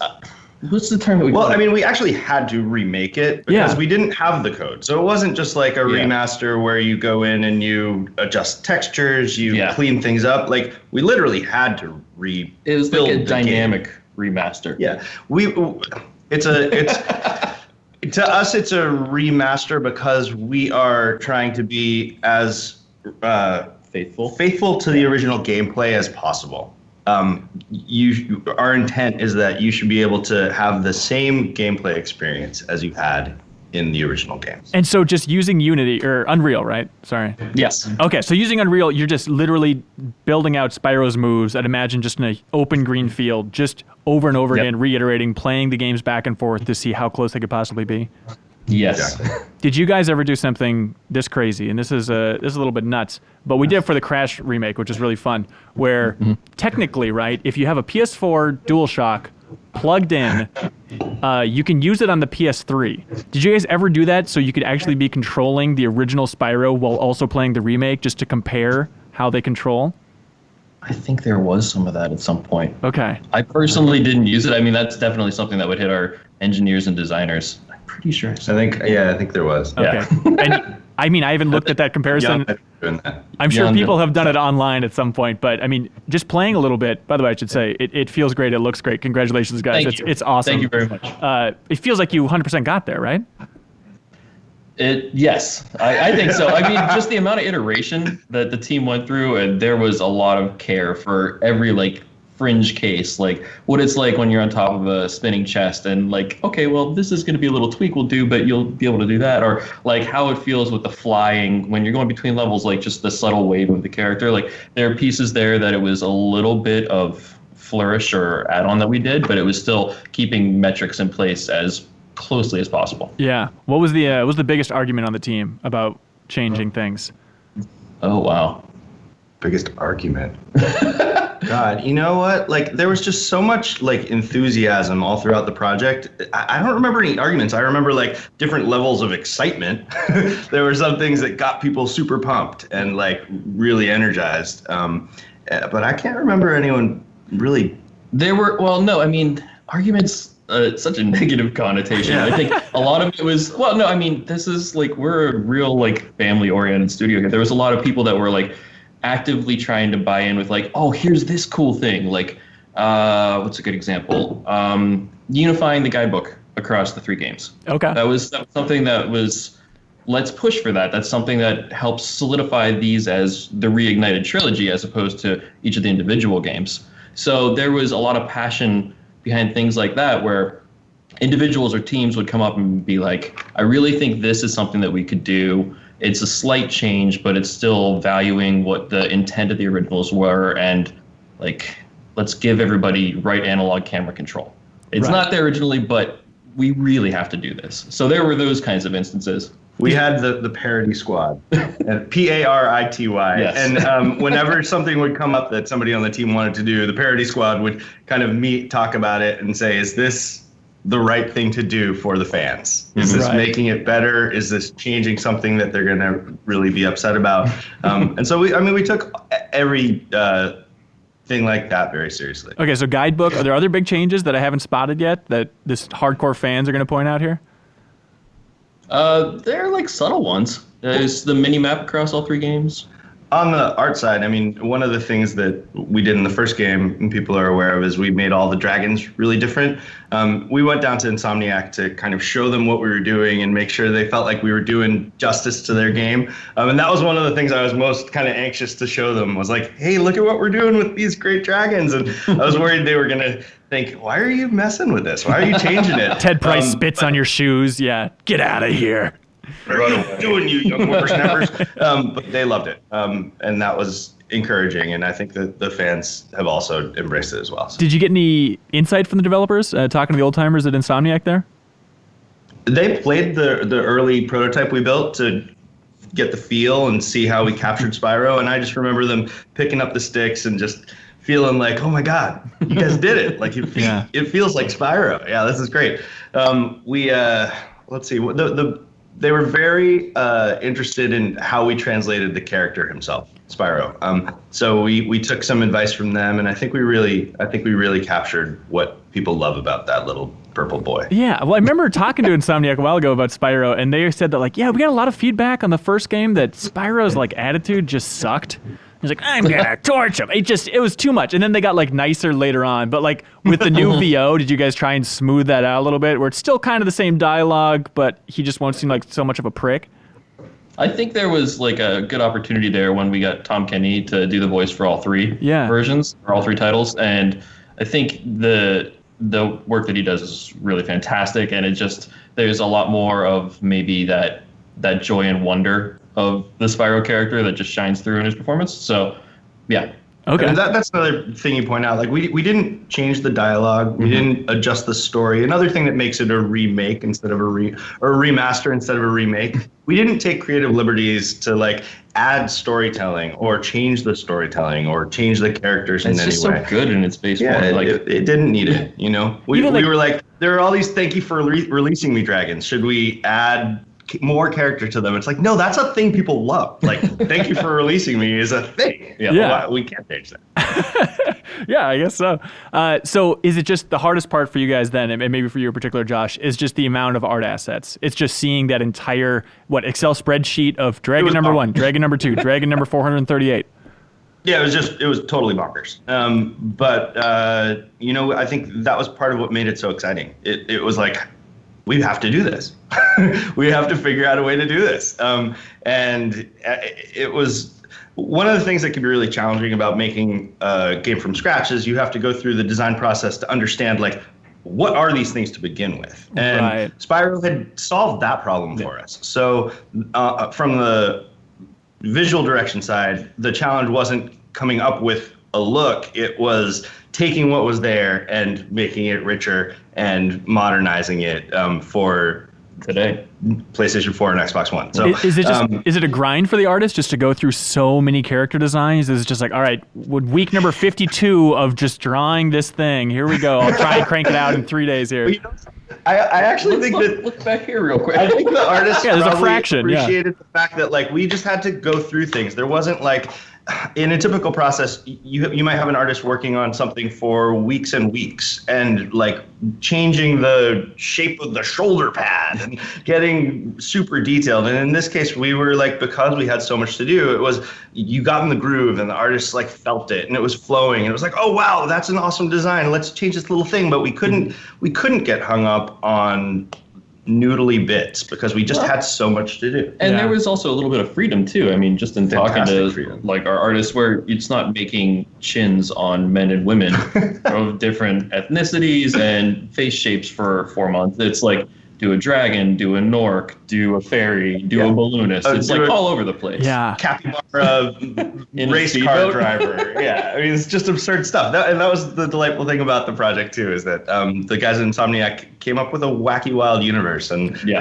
we got to bring it to life again. What character did you shake your head at the most looking at? Like, was there one that stood out just like, what is this silly thing? What the hell were they doing? This is all for you. They're in the first game in what is it? It's in the Nasty Nork level. There are these guys that have these barrels. They're like engineers and I forget what we call them. But in the original game, not the survivalists, the engineers, the dock workers. Yeah. And in the original game, they kind of looked like the balloonists. Oh yeah. And we were like, weird. Why would the balloonists be fighting against you in these levels? And we're kind of scratching our head. We're like, maybe they're just Norks, but they gave them like pink skin here for some reason. So we when we went to Insomniac, that was the one question I asked them. I was like, what are these guys? Are they Norks? Are they balloonists? Is there some weird subversive thing happening with like Oswald and these guys? And they're like, they're supposed to be Norks. So we made them more clearly Norkish, Nork-like. I was very curious. First time I saw extended gameplay of this game, I was like, I really want to know how they do the butt cracks in Spyro 1. Like burning down the tents and having those characters moon you. That's such a good iconic thing. And I remember talking to Insomniac about it, like, yeah, we just have some wacky, I think it was like a French artist on our team that just decided to throw that in there. I noticed the crack less detailed in the remaster than you'd think. You know, there's enough that you know what he's doing. Intergluteal cleavage. Was that a debate about how defined that crack should be? Yes. There was some discussion. Okay, you settled on, let's just make it kind of lumpy butt. No harm done. That's cracky enough. Okay. Another thing is just Nasty Norg's design. Not Insomniac's finest work, I'd say, in the original one. Like, good for back in the day. Good for back in the day. But that was when he first came on the screen. It's like, you guys did as good of a job as you could do with that initial design of trying to put some personality in kind of that generic-looking guy. Well, yeah, absolutely. The fun thing about Nasty Nork is he is humongous on top, and he has these tiny, skinny legs. He's like that M. Night Shyamalan movie with John Leguizamo, who's like just works out with the right side of his body. You remember that? No one remembers that. I have no idea what you're talking about. He like only works out on his right side, so he's like this one hulking arm, and his other arm is like just kind of meh. The Nasty Nork is like that. His legs are like super derpy and skinny, but he's like he's super vain in that sense. We had a lot of fun with Nasty Nork. And the animation team here at Toys for Bob is just magnificent. Oh, and yeah. The way that they kind of make you care for him in just that first intro movie is fantastic. Yeah. There's one expression where you're like, they called me ugly. Oh, it like really hurts him. And like that's why this went down, because his feelings got really, really hurt.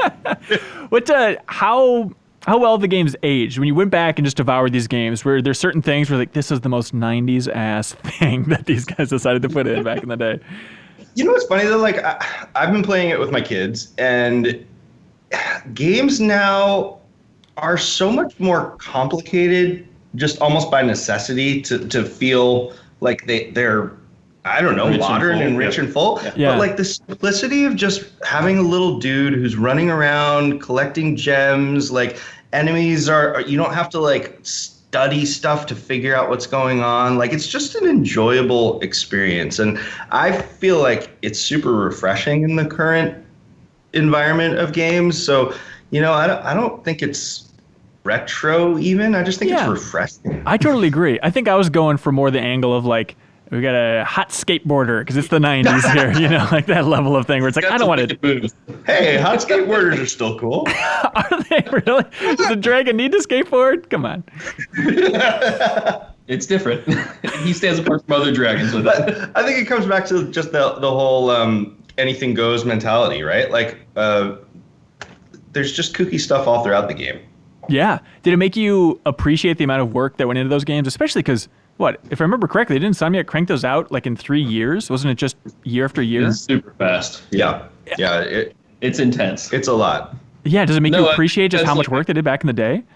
Oh, yeah. It's a great insight. I think I heard you. But it's a great insight on how they developed and like what all they were able to accomplish. Just going through and trying to remake them as we were now. Like thinking about doing that all from scratch that quickly is massive. Well, and it's also really neat for people to be able to play these 3 games in sequence. You can see how they learned how to make a better Spyro game. Oh, interesting. With iteration. You know, the first game didn't have the idea of like re-exploring the levels in the same way that the second game did. And then you introduce the additional playable characters in the third game. It's like there's just an evolution from the first to the third. Not to say that they are better games than the first game. The first is my personal favorite. I like the simplicity of it. Same here. But you can just see how they... I like the exploring of it, dude. I do too. It's super fun. But you can just see how they added layers and introduced new ideas and mechanics to make a richer experience. Yeah, for sure.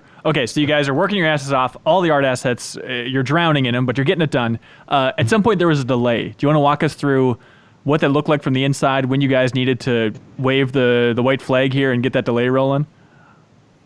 Sure. As much as I can. There was just a point where we hit sometime, I think, throughout the summer, where it was we hit a point where we're like, okay, well, we could put this out now and people will like it, or we can ask for a little bit more time and see if we could just put like the little touches and polish throughout.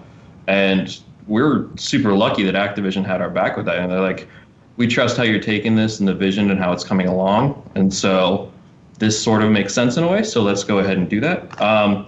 That's like the really condensed version of a lot of discussions that happened over a period of time, because like there's a whole bunch of business factors that's not really our side as much. We just want to bring the best product out as possible, and the thing that like where people can feel the love that we wanted to put into it. Yeah, and I think like the fans, if you look back on from an art standpoint at least, if you look back on the trailer we originally released to where the game is today, like you'll just see a lot of subtle changes, even in levels that were considered final back then. Things just improve over time. So having that extra 2 months really made a huge difference. We were able to just like get the lighting a little tighter, make sure that we like had really captured all of the vitality in the visuals. Yeah, for sure. Was it all connected? Because there was that uproar about like, what? Only the first game's going to be on the disc. You have to download the second 2. Was that directly connected to that delay?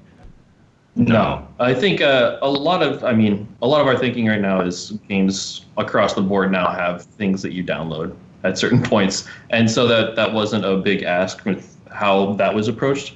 And there's just a huge amount of content between these 3 games. Yeah, I mean, it is kind of bonkers. I don't think people necessarily realize what they're playing when they're playing it, but there's over 100 levels. All of the art in every level is pretty much unique. There are something like 700 unique character models, which like compared to the Crash Bandicoot game, like there isn't as much content. He's not exploring these huge worlds. And I think Crash was probably like half of the download size of Spyro, but there's just so much content. Honestly, I don't even remember the size that we're at now. I think it's like 60 gigs or something.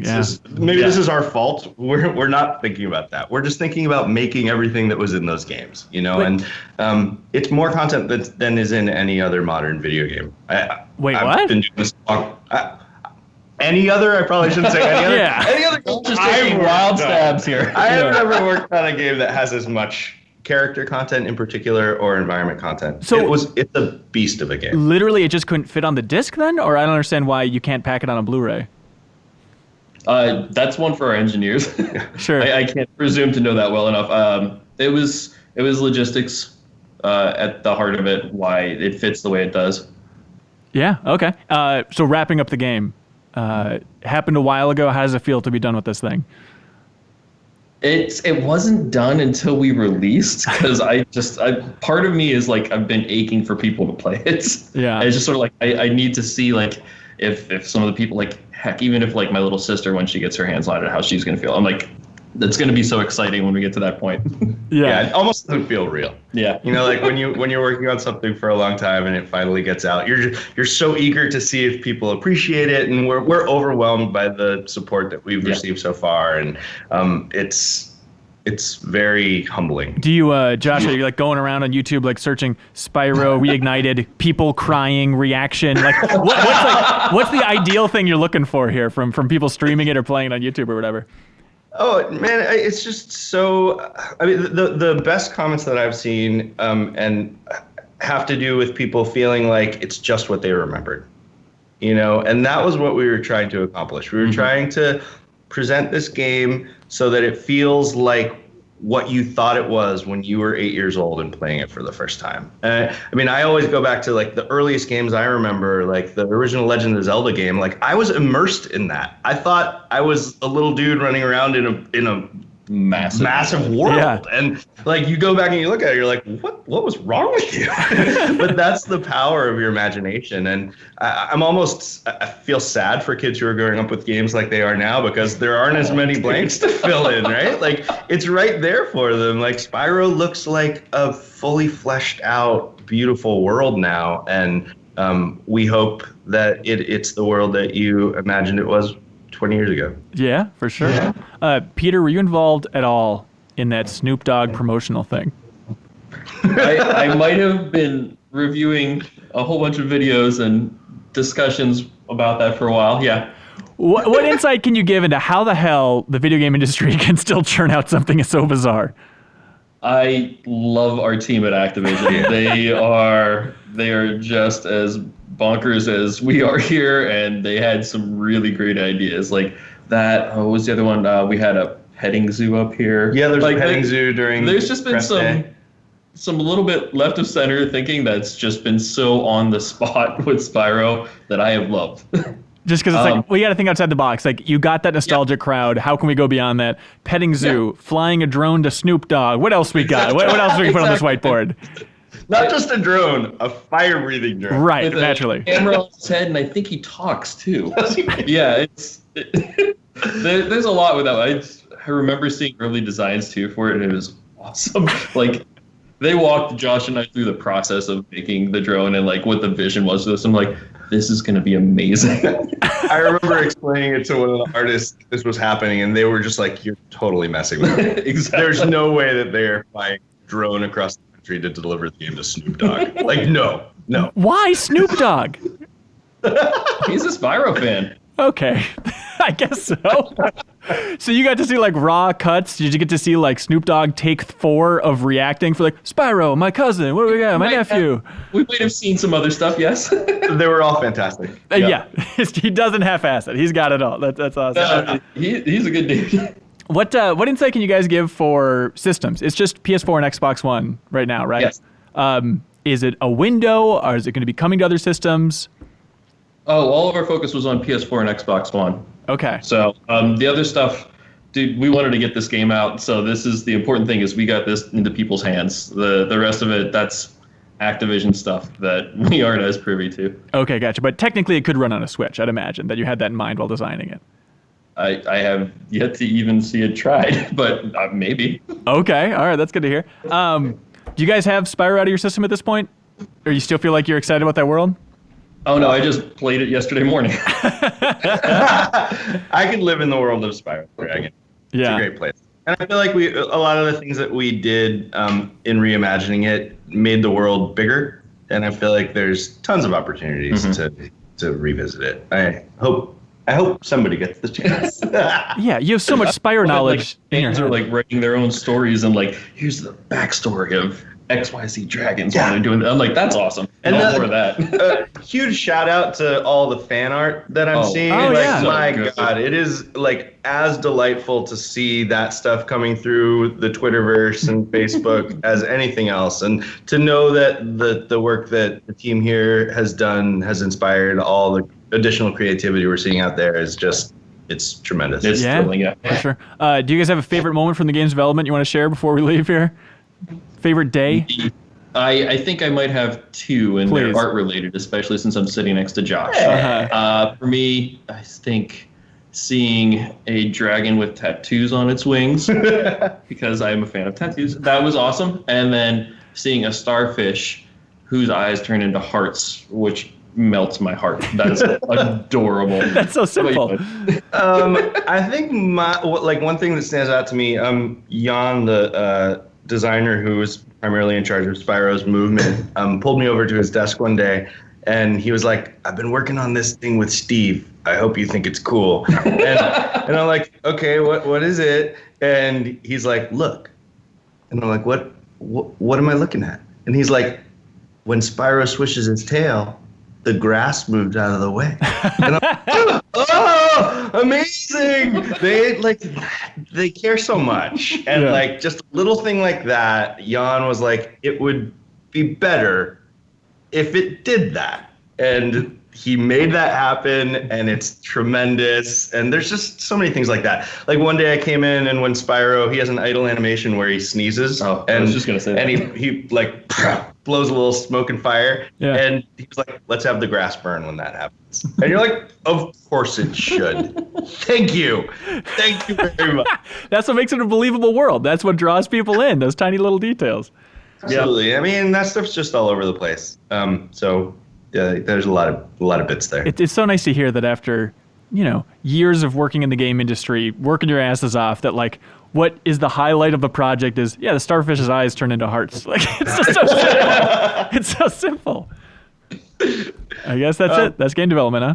Little things that make the heart break a little I mean, bit. I also think the team here has been really respectful of the community and the fans, and we've been paying attention to a lot of the feedback that we've been hearing throughout development. And there have been a lot of like personal stories that touched us that the community was supportive of, and we tried to address a lot of those concerns, or not concerns, but sneak little bits into the game to make sure that people knew that we were listening. I think you're going to have plenty of people listening. I'm sure you guys paid attention to the Crash remake sales numbers. I would only imagine Spyro is going to be damn close, if not topping it, because you guys did a hell of a job there. So congratulations.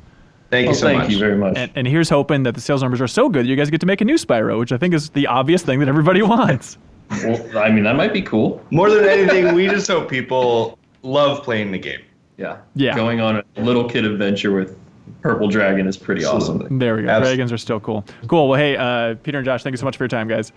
Yeah, thanks for having us. Thanks a lot, man. Yeah, no problem. And thank you so much for watching or listening to this episode of the Game Informer Show podcast. Be sure to tune in next Thursday, and we'll have a new episode waiting for you. Bye, everybody.